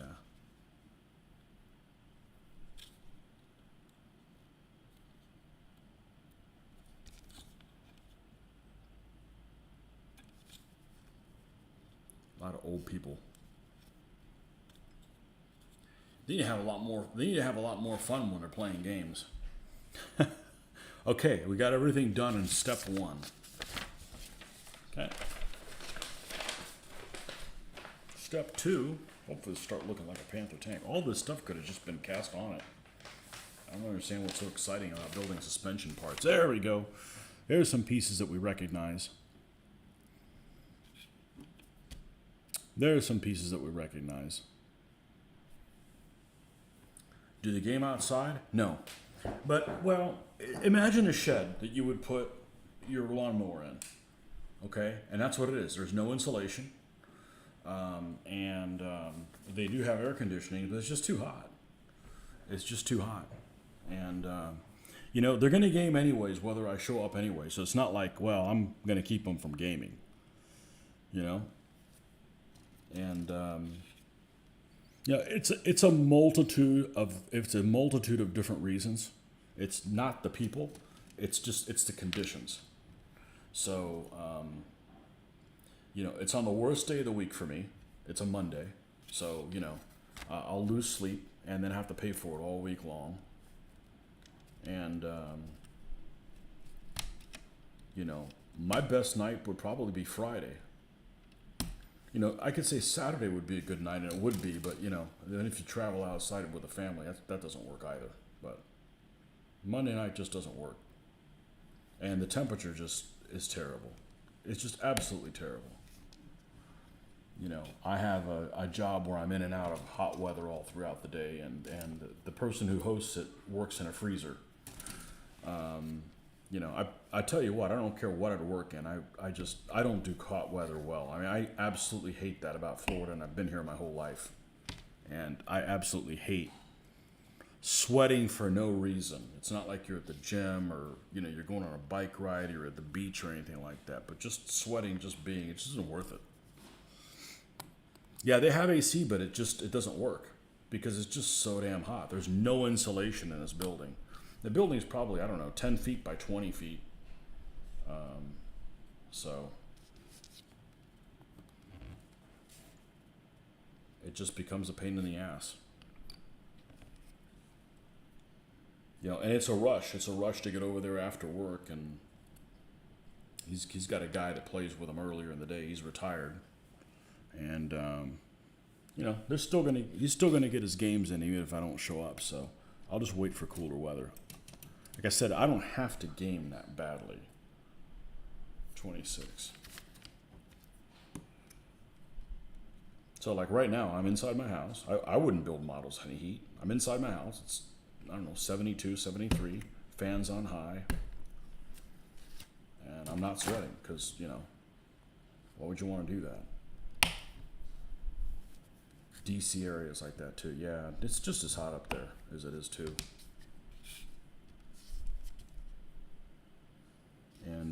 And work has just gotten busier and busier and busier and busier and busier every day.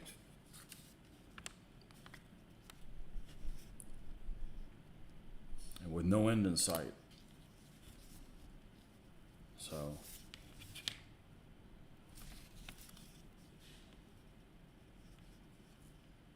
it's just a multitude of different reasons. That's probably the biggest one.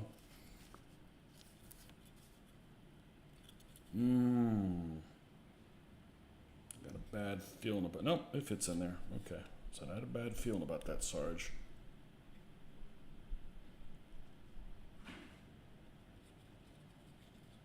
They're supposedly going to play tomorrow. I haven't badmouthed somebody like, oh, you're an idiot for playing DV. You enjoy it, but I don't force people to do things, and likewise, I don't expect them to force me either. The reality is if my heart was in it, I was planning on making some modifications to DVA to make it better, but my heart's not in it. I started building some World War II stuff. I got the World War II bug again, and I'm thinking, I'm not getting any younger, and if I don't make an effort to do this now, it's never going to happen. I mean, this has been sitting on the sidelines for 20 years. And this is what I want to do right now. I basically stopped for, 20 years doing stuff I really, really wanted to do, kind of for the benefit of the community. And a lot of folks just didn't show up to play. And I don't mean on a local game group, but, because, but at some point I got to think about me. So it's not like I'm keeping them from gaming. They still do board games and other stuff, so.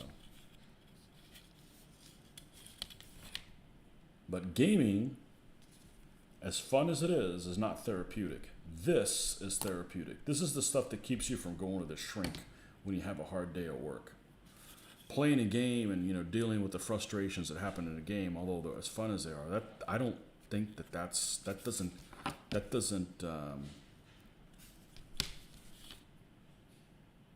doesn't keep me from going crazy. I can always get my game and turn it on a video game or something like that. I mean, it's not the same, but it's good enough. I need some kind of creative outlet. So.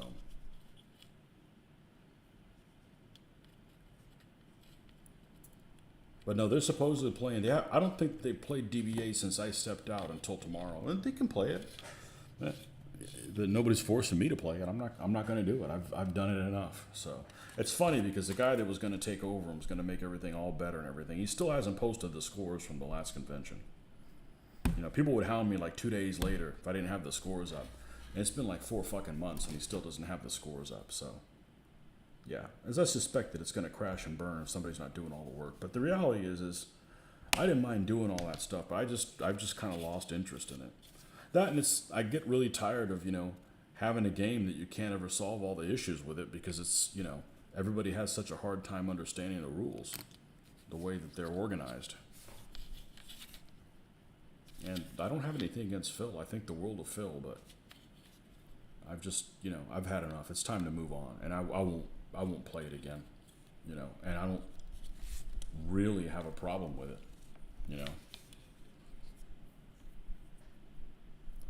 Not going to StoreCon next year. No, I need the vacation days to go to Europe if we get to go this year. But that's been the trip that we've been trying to do for many years. And it's been canceled from one way or another, so.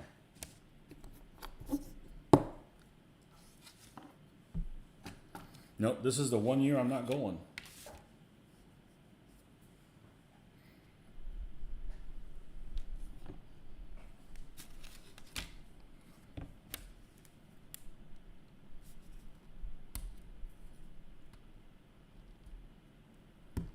And I see there's no DBA being run there because we didn't show up to run DBA. It's just,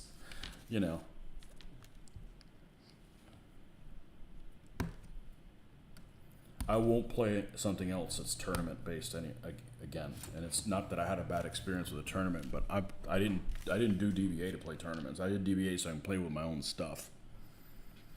And I'd rather never play with my stuff that I painted again than have them keep me from working on what I feel like working on.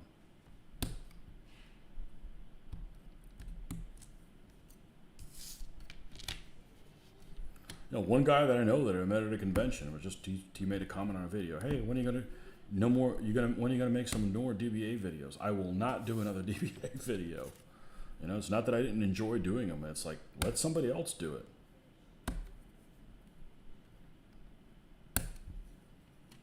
You know, I can't really do videos for a game I don't play. Yeah, well, hopefully they have the convention at the location that it's at. It's at a wonderful location. You know, and I would have a fun time going there just to go there. I won't have to even buy anything or.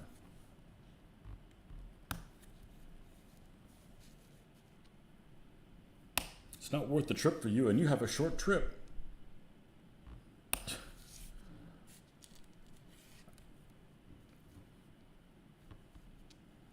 Yeah, well, we put on a lot of DBA last year, and there was, I think the biggest game had 5 people in it.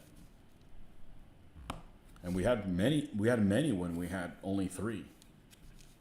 So it's not that you can't have fun playing 3 people in a game, but it's like it kept me from doing other stuff. There was demos I wanted to play, and I'm like, well, I can't play it. Why? Well, because we're going to run this event. And, you know, I mean, unless you were playing Art de la Guerre, there was a shitload of people playing Art de la Guerre, and I'm just not going to play Art de la Guerre, you know, for multiple reasons.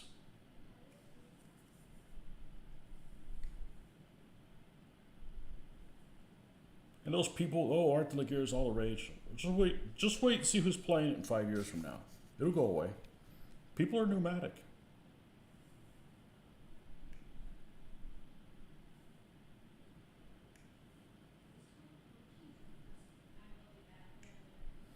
Yeah, you're only an hour away, still isn't worth the trip. Man.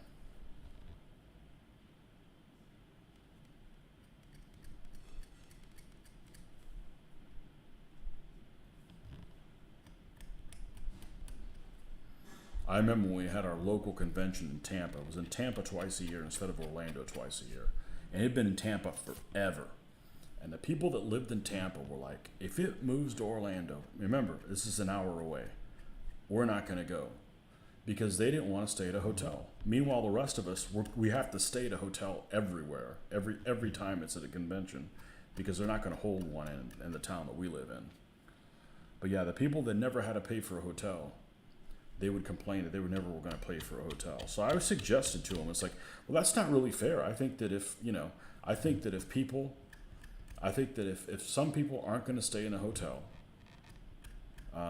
then they should pay a higher amount for the attendance of the convention. And nobody wanted to agree with me. I'm sorry, it makes sense. I mean, you know, it's just some people are just like, well, I'm not going to go if I have to pay for a hotel. Like, what about the rest of us that are always paying? You know, I don't mind. I wish the hotel wasn't a shithole. It had gotten better, and then we had a fire alarm incident in the middle of the night that literally like flooded a floor with water. Luckily, it was not the floor I was on. Art de la Guerre is just a rip-off of DBA. Historical cameras are all about shiny. You realize that? Yeah. Yep. It's Phil's work stolen and not giving him credit for it. So, just seems dirty. I don't know why it's so difficult for people to give people credit for the work that they do.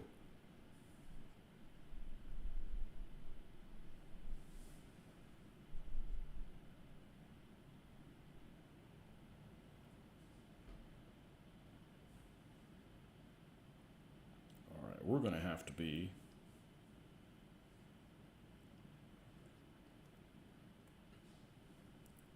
I'll tell you what, I'm going to put both of those pieces together.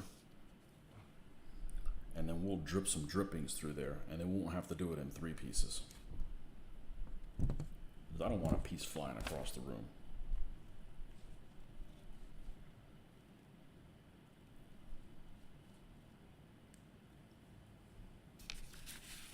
All right, you insolent bastard. Stay shut.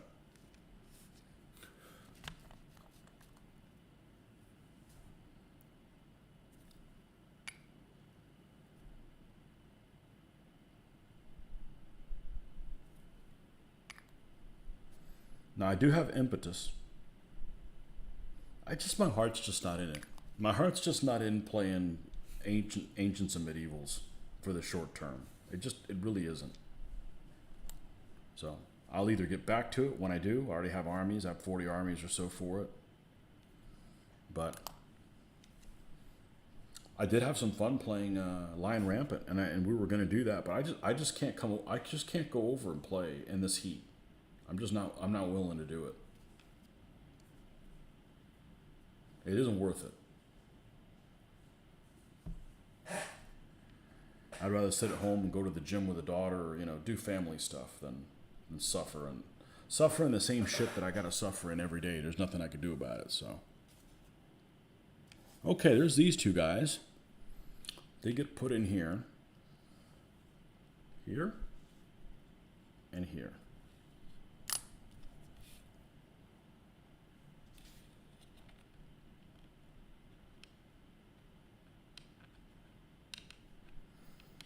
There's a couple guys, there's two guys actually in particular, they were all excited about DBA, and they literally live in the town where the convention is being held at. And I'm like, oh, we'll check you out in the last convention. That went on for like 2 years. And I'm like, if people in the same freaking town can't get interested in getting into a game that, we're putting everything into, because we put a lot of effort into putting all these games on and nobody showed up for it. I'm like, I'm just going to. Now, other people will be like, just keep putting them on. And I'm like, no, I want to, it's keeping me from doing stuff I want to do.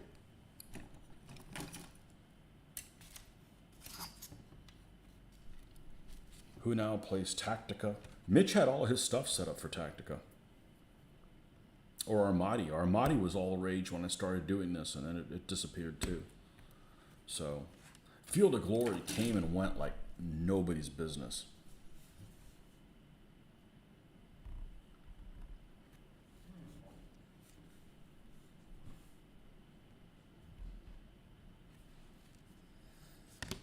If I wasn't doing this, I would have had one more DBA army done,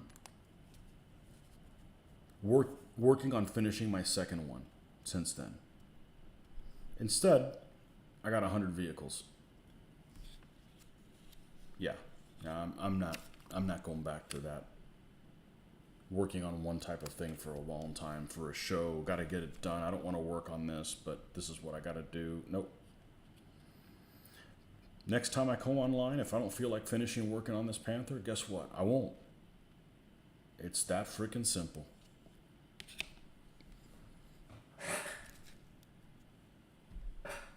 Okay. C41 and C40.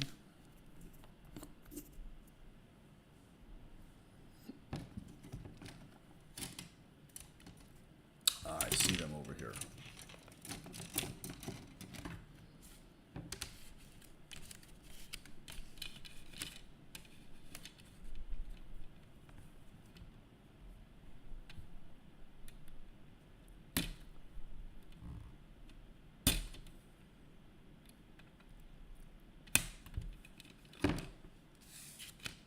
So game wise, I'm working on stuff that if somebody shows up to play it, cool. If not, I'll solo it. I don't care. But being reliant on folks that tell you, yeah, I'll be there, and then aren't there. Yeah, I don't do stuff like that. I mean, if I got like a death in the family or something like that, if I say I'm coming, I'm coming.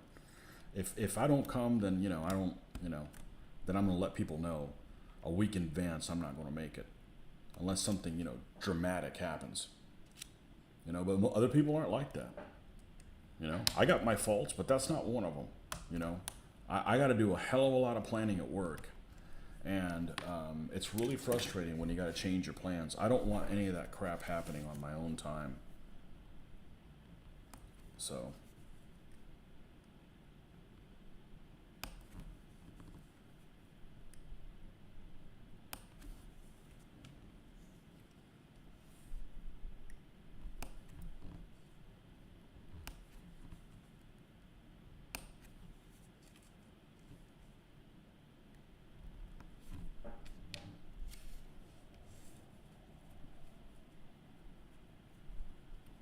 Yep, Well, I love doing DBA. It's just a lot of the same thing. Here's the problem. Here's the biggest problem with DBA that I have of the game. It's an abstract game. I am not an abstract person. I'm not good at abstract math. I don't want to be good at abstract math. I like things that make sense, and what you see is what you get. I'm putting a lot of effort into painting these figures, knights, whatever it is, heraldry, and I don't mean it like it's a bad thing. I enjoy doing that, but the fact that they're all treated the same, well, that's no fun, Okay, what I'm going to do is I'm actually not going to glue these in place. I'm going to let them rotate because I may need that versatility at a later point, and that's just modeling experience. I know how these tracks are. And don't worry, keep your pants on. The tracks are coming up soon. I have no idea what to expect. This could be more messed up than a soup sandwich. I have no idea they're coming up soon. I know you can't wait. I think they're made of plastic. I think they're made of hard plastic. I wish they were separate link. I could deal with separate link, and I can kick the living shit out of the ballpark. And it's a great feeling because it's some empowering shit to put that stuff together. Okay, we're not going to attach these here. I'm actually not even going to. I want to make sure that, let's let these things dry outside there. Okay. We're close. All right, we need two sections, these inners and these outers. Did they give you the numbers of these? They did C7 and C34 and C6 and C5. All right, let's have these face the same way. C6 and C5 hang out on this side. Okay, C35 is here.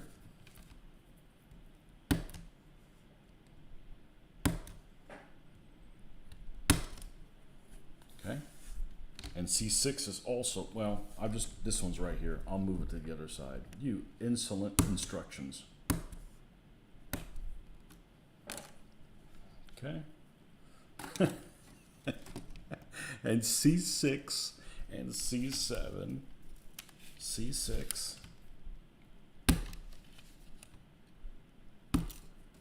C7, 7 goes on the opposite side, goes long.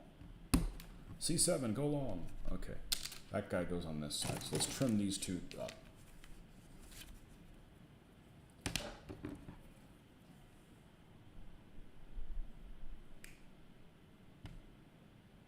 What's the age group on this? It's probably damn 14-year-olds. There's no 14-year-olds doing this. Not doing it right, that's for sure.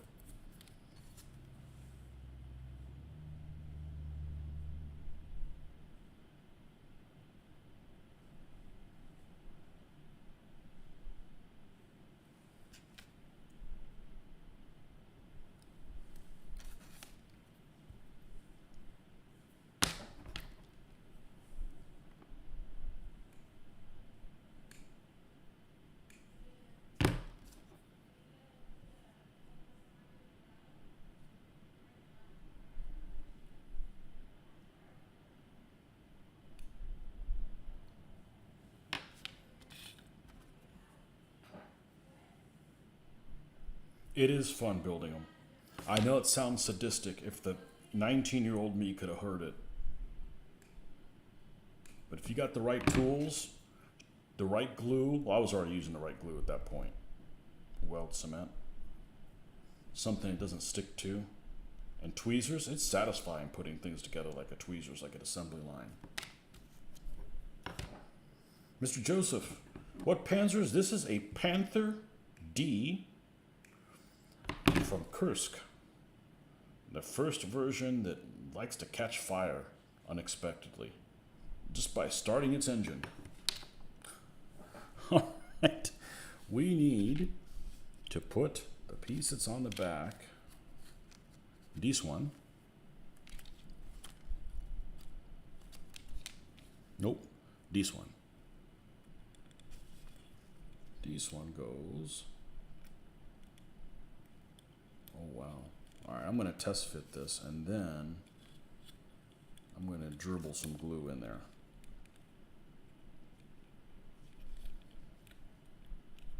And that should suffice. I thought it would. Let's try it again.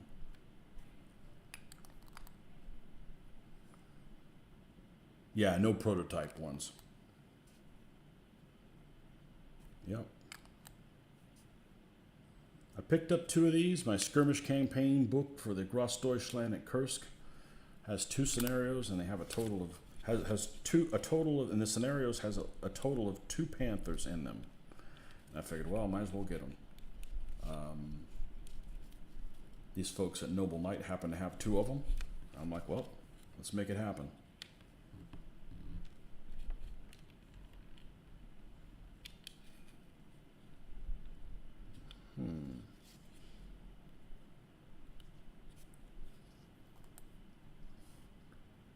Here, and here, and back when I built them, I didn't have this applicator. We used to use that micro weld stuff from Microscale and a fine brush.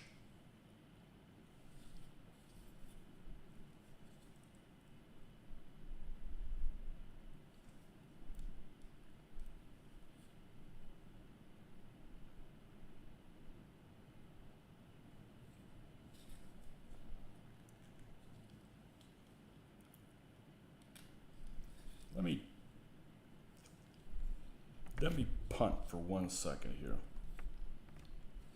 I want to make sure. Where's my tweezers?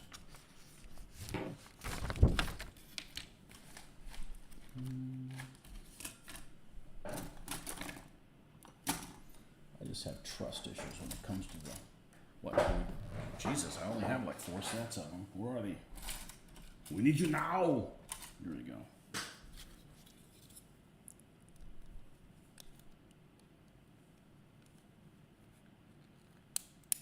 Pull these out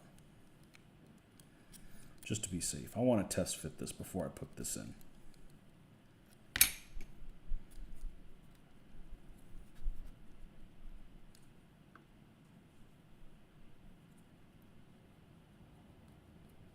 Come on.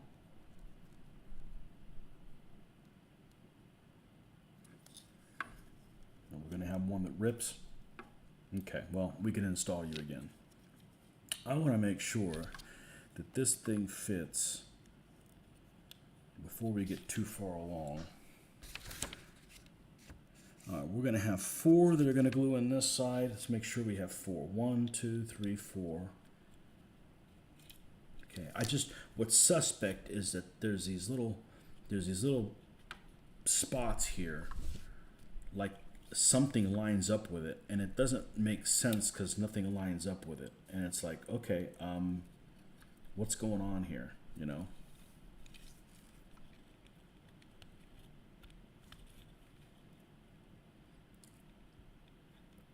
I don't understand why there's a, you know what, it may be part of the track thing, isn't it?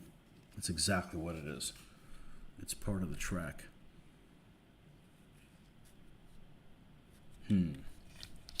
And why would they be behind them?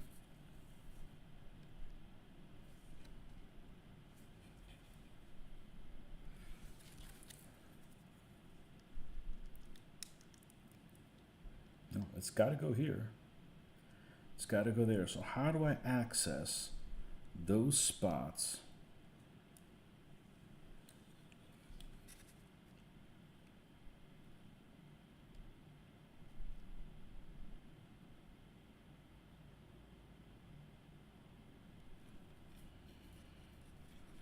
If this wheel's in front of it.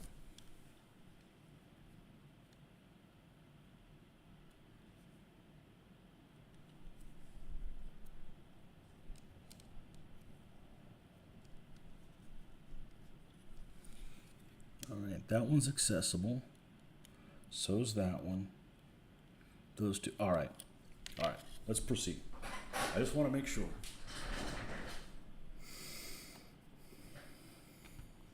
You know what led to the issue? let me think. I don't remember exactly what it was. It was, other than the whole chassis was overtaxed.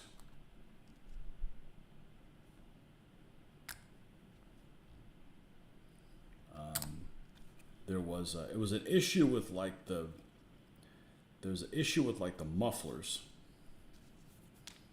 All of the fuel wasn't burned out, and it would get hot and it could reignite. It was something along the lines of that, and yeah, it ended up being a problem. It ended up being a big problem for him.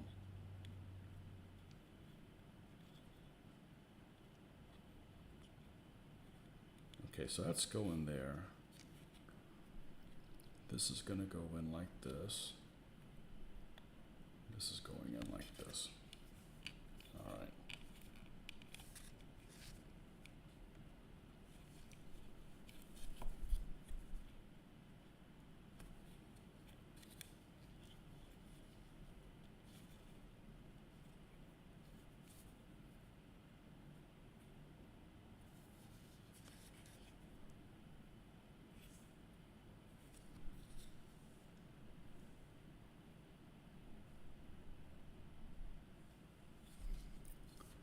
It just doesn't look like a very good representation of this. All right, well, I'm going to put one of them in. We're going to leave that one spin just in case, and you end up putting the other pieces in afterwards. All right, so here's the track. Here's the track.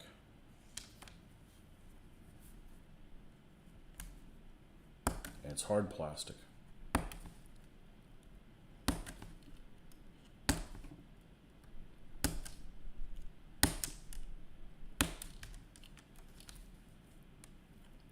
Worst case scenario,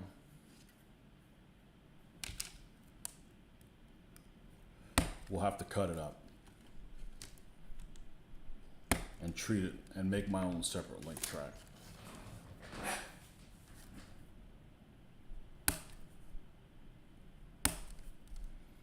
But the problem that the Panthers had is the crews never even trained on them till they made it to the front. So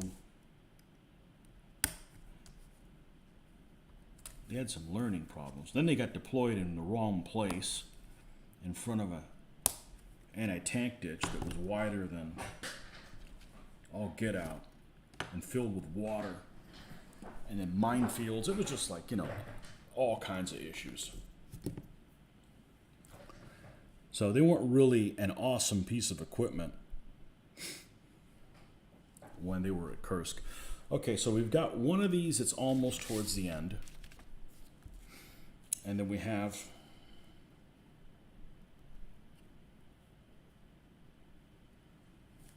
this one is not quite. That's got to be that there. That one goes there. That one goes there. All right, what if are they both the same? They are both the same. Okay, perfect. So according to this, this piece needs to go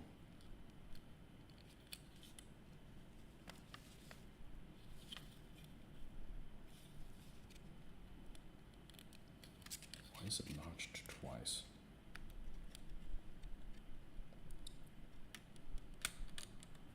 In there like so. And this is going to rotate around.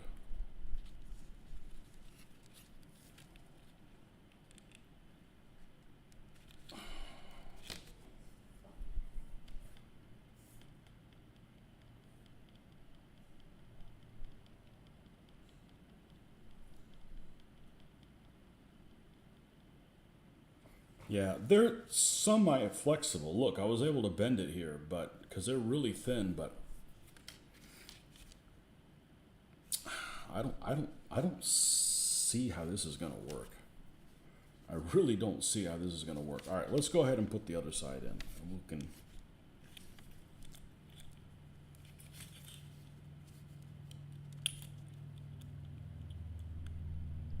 Sure everything's lined up correctly. Looks like it. A tiny little piece of flash there.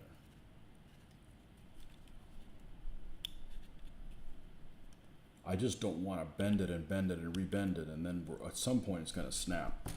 Which I'm sure I'll be able to fix it. It's just going to be like, you know, this is going to be one of those.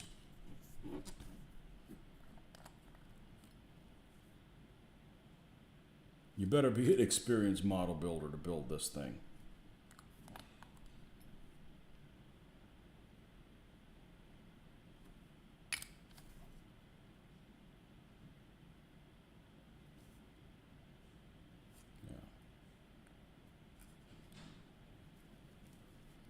Got to get it underneath here first. There we go. Now we get there. Then we'll set it across this way. Just like the Panther, over-engineered.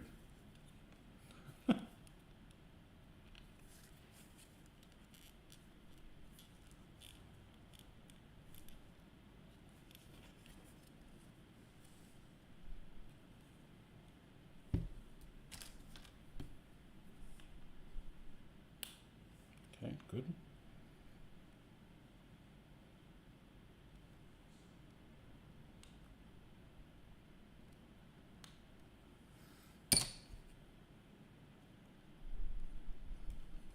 Okay, remember this is the far side. So same thing. We're going to glue these things in place.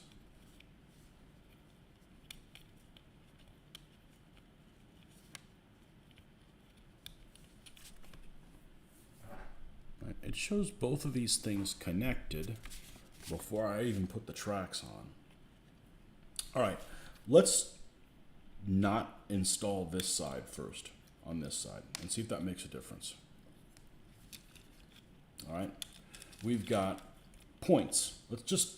I'm going to deal with this like it doesn't have any directions. Okay, how many attachment points are there? 1, 2, 3, 4. All right, and it goes over the idler wheel. All right, so if I didn't have any instructions,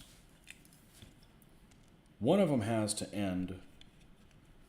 They have to go on all these. Now, 2 of them are close to each other. So it stands to reason that these 2 that are close to each other are those 2. However, they're pretty darn far apart, which leads me to believe that that's incorrect. Okay, so if I flip this over this way, according to this, they attach in the middle here with the one that's on the end, which is this one, and this one up here. So if that's the case, then, and they're kind of in the middle here, this one is here, and this one is here. Okay, so far so good. So if that's the case, then we need to go over from here all the way over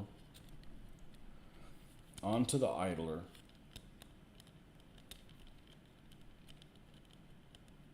I don't see how the fuck this is going to be doable. Let's close this up a little bit. Out of the way. Over the idler, that's why I didn't wanted to make it movable. And then it goes all the way around and attaches here. Okay, it fits there. Okay, good. So far, so good. And then attaches here, which it works. Yep. And then we go all the way around, attaching here.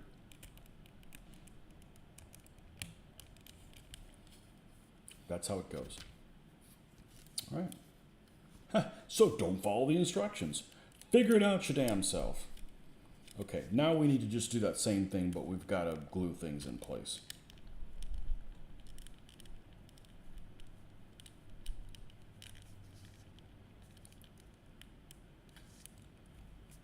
Yeah, actually, hold on. Let's get, there we go, underneath that, there we go. This would have been a really bad kit to do the first one, back out from doing 15 millimeter stuff. Because the first thing when you're working with white metal is you're used to like over torquing everything. And this is a finesse. This is a finesse thing. If you over torque it, you're going to create more issues for yourself. Like, I don't know why this isn't fitting in here. Well, let's just hope that doesn't break. If it does, then we have to fix it. And that just takes time from doing something that we like to do.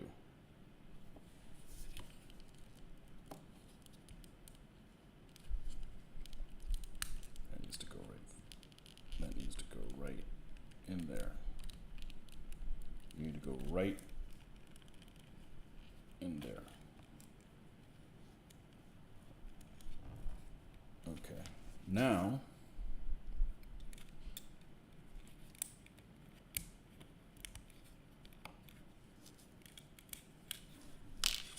all right, I'm going to hurry. Who had the worst tanks in World War II? The Italians and Japanese? I think the Japanese are worse.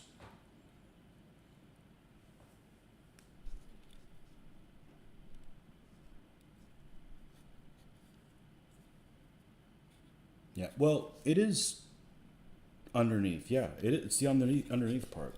Yeah, it's got these little spots to. It's actually. Oh, this has got to be in between them. Okay, all right. We'll get this.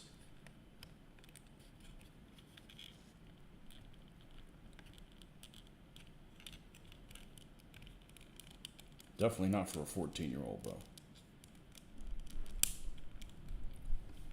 A positive sound. And that's why I did not want to glue this sprocket thing, because this fits off by a little bit.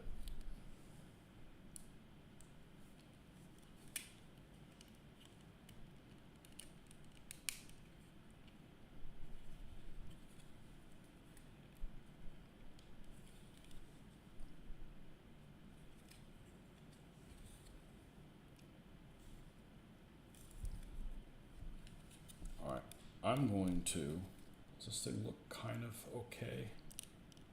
Kind of okay. I'm going to go ahead and glue all these spots in.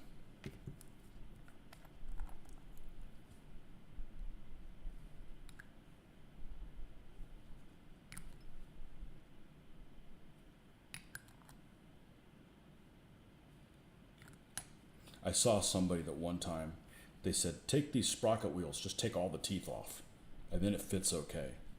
We're not doing it this time, but that's a pretty good suggestion.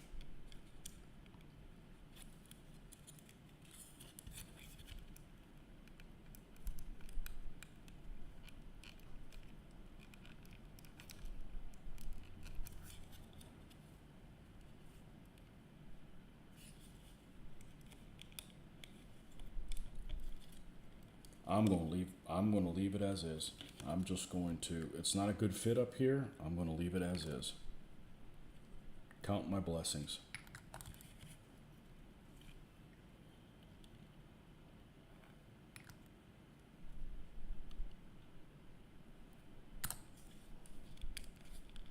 Okay, and then we're going to put the other piece here, here, here, and here.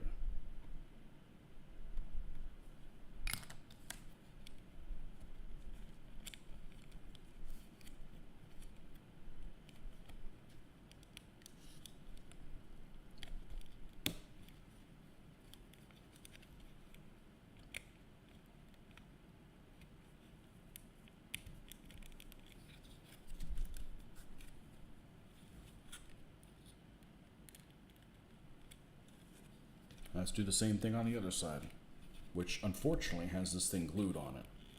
Can I unglue it? Yeah, let's do that. Just give me more flexibility.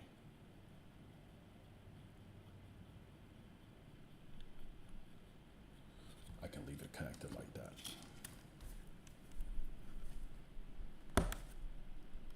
What a weird design. shit. I didn't check to see if the trank-licks were faced the right way. I don't give a fuck at this point. It's too late now. I'm not changing it.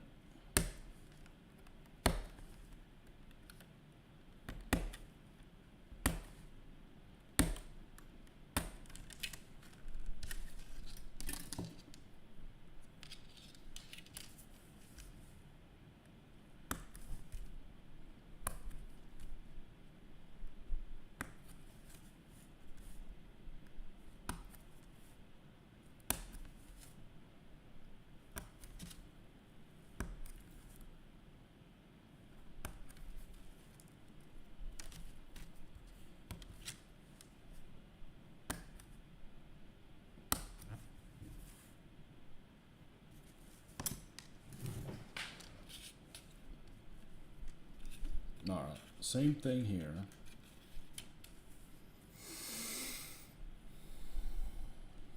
These two are going to meet in the same. No, they're not. They're going to meet. Oh, wow. Wow. Okay. These are going to meet here in the same place, I think.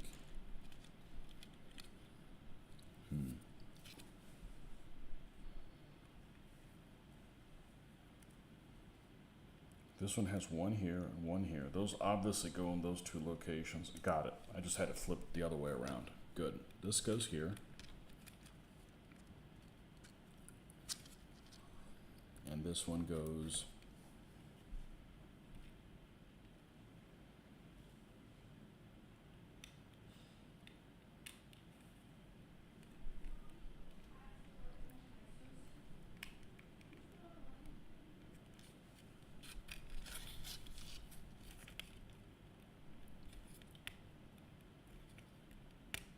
there, okay? And then this will wrap all the way around.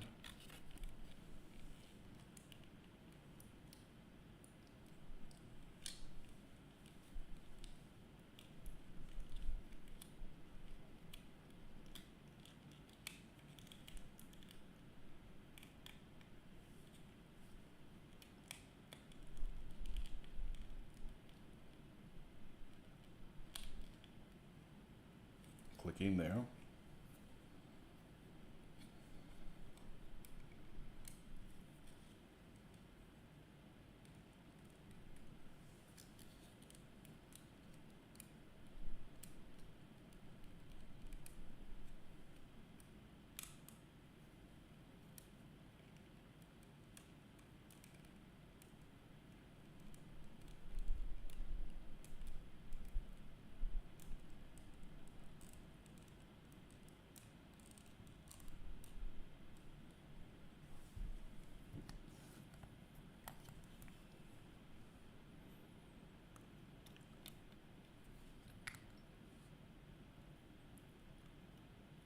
This is a perfect candidate for a vehicle that must be on a base.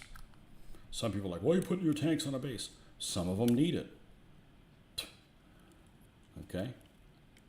And as you can see, this one needs all the help it can get to stay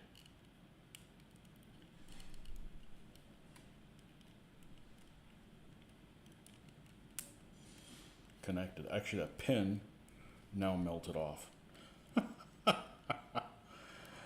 Oh man, what a pizza chip.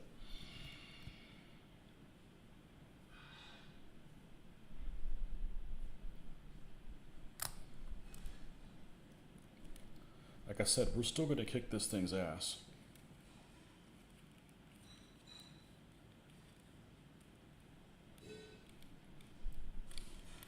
Might just need to be a little creative.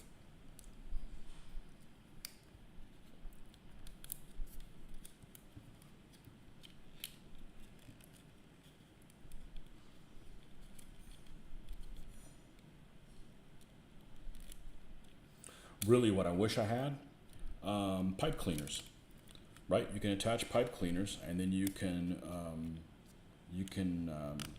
put tension down on them.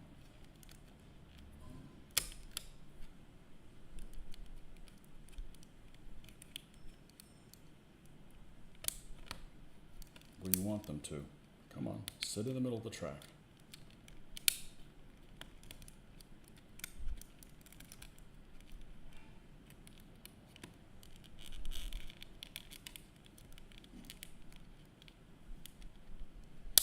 That's why we do this programming, so you can encounter all this. You can see all the problems we encounter along the way. And you can't let the model kit win.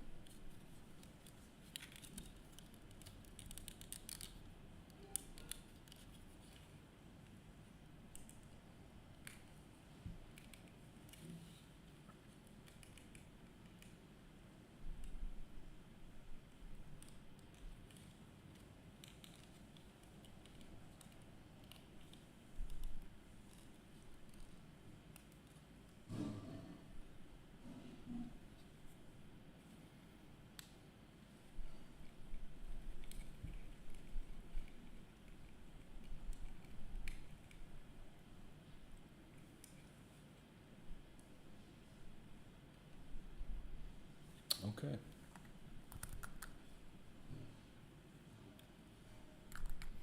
This will work.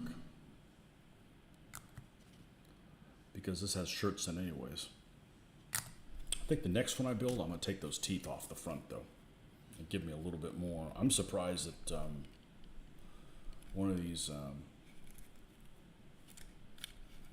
things hasn't busted. So let me not brag about that until it's done, but I'm surprised it hasn't happened yet.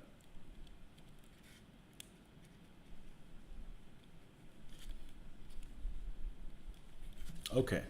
Right, so now we got to put the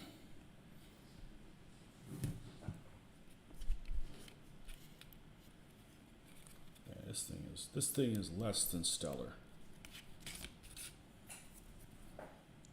All right. C2s.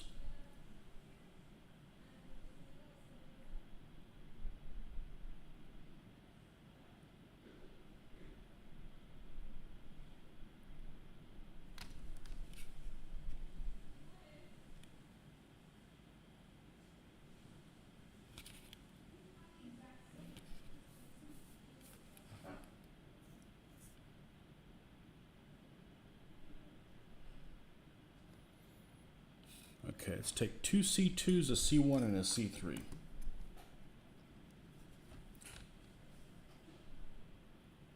Two C2s, a C61, and a C3. Okay. This is a 61. That's a 2. Oh, what kind of a soup sandwich is this? All right. A C61 has two of these little knickknacks on them. All right. We need one of those.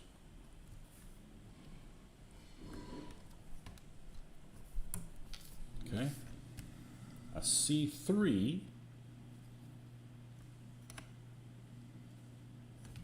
has none.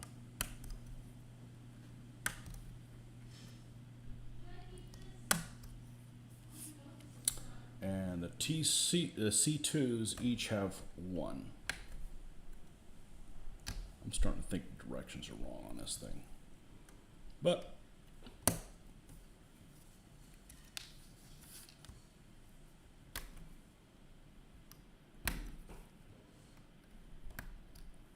that's the 4 rotor wheels.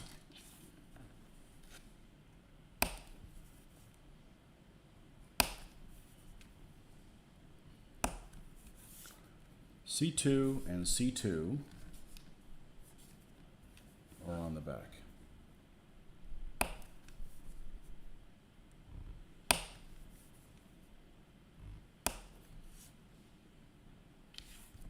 C61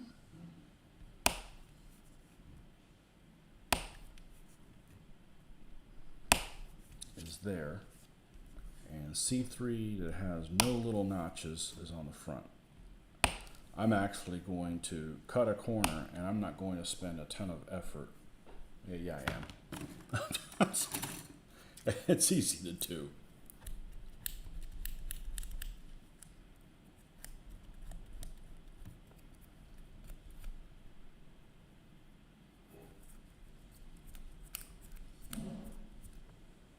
Okay.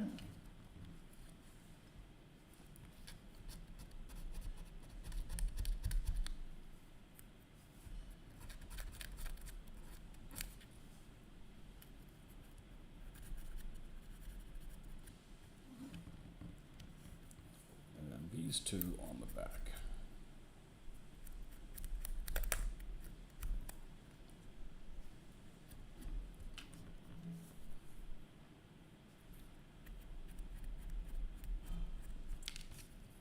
There was one kit that I built of a Panther. I was like 16 years old, and it was a 1/72nd scale. I don't know who it made it. It came in a bag. And I never was able to put the fucker together. It was just like a nightmare. Okay, so this one goes back here. There's the idler.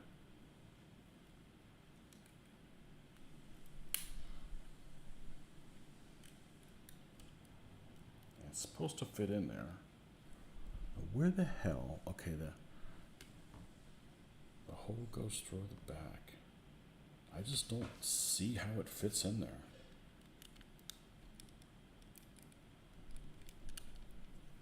Yeah, this is the correct side. All right, let's move to the next one. How about the middle one here?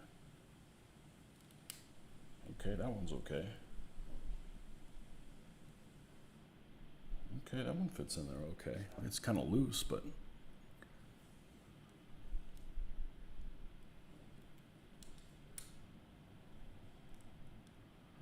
that one fits there, and this one doesn't have any.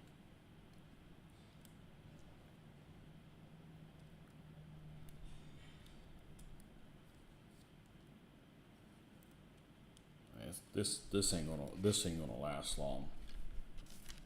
Okay, let's go ahead and drop these in their place. You know, and they've got these pins here that don't go with the location of the other pin.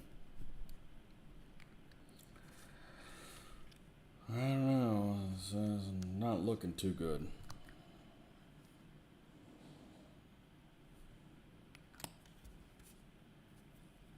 Yeah, there's a pin here. There's nothing for it to hold. No, we'll just install them on there. And we encountered one the other day that was incorrect instructions. Just blatantly 180 degrees wrong.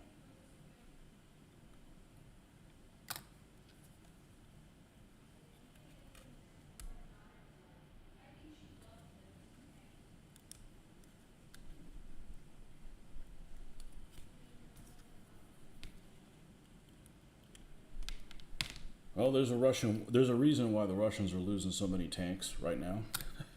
They designed them like this.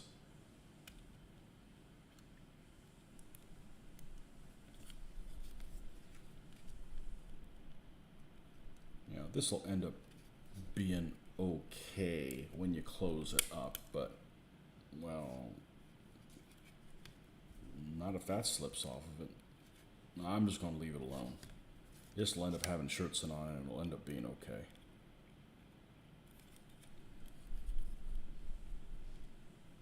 Maybe. Okay. I was able to fix that Franken Panzer, that other one. So. Okay, this is another same track ones.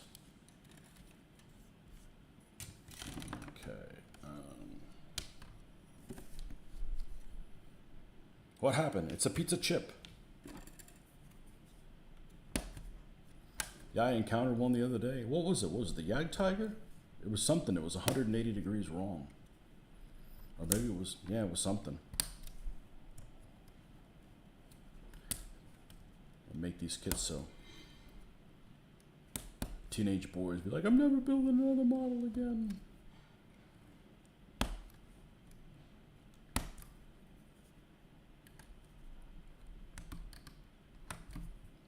This is supposed to be a snap kit. Truck came apart. Yep, that's just how we're going to have to leave it. Yeah, because the problem is the spots where it connects to, they melted off because they're so diminutive. It'll be okay.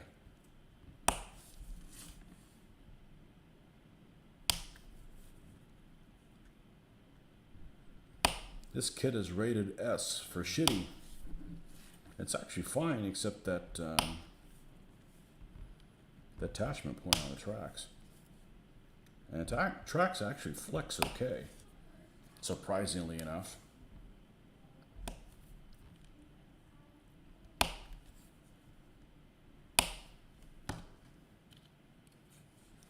All right, the C2s are on the back.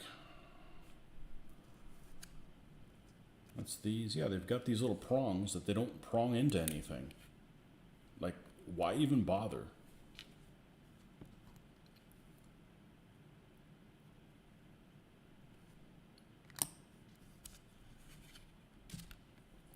Let's see.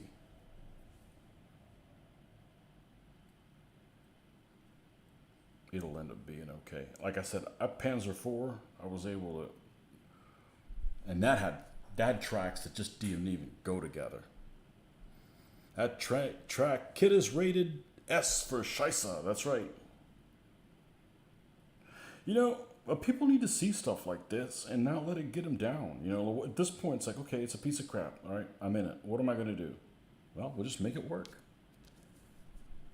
Yak Tiger 120mm gun, very gun tank, a very gun tank to play. And you know how much grinding you got to do to get that thing? It took me forever to get a Panther. And then by the time you get a Panther, like, all right, I'll be cool. Like, yeah, you're fighting like T-28s. You're fighting like post-war American stuff or experimental things, and you don't have a chance. It's like, fuck it, I'll just stay in Tier 1 and Tier 2. I had a lot of success playing a Hetzer. You know, Hetzer's got armor that a lot of people can't deal with in the front on those low tiers, but... Oh, War Thunder. Yeah, I've played World of Tanks a lot more than War Thunder. I actually prefer War Thunder. I actually prefer to play none of them, but that's beside the point.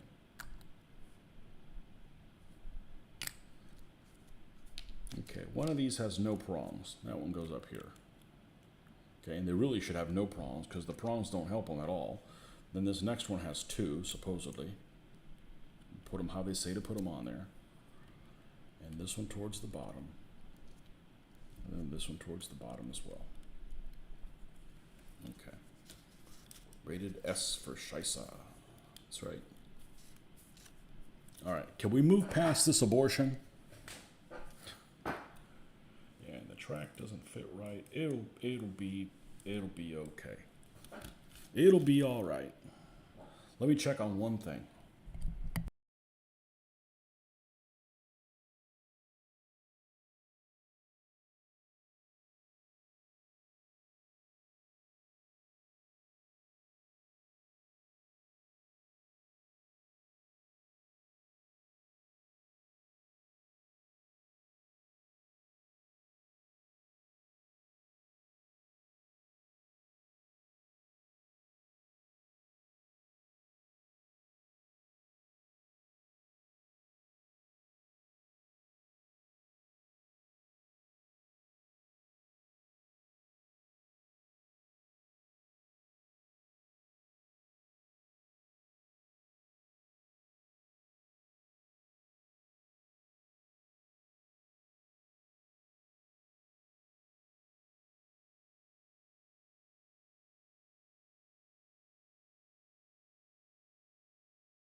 All right, we're gonna break for dinner here pretty soon.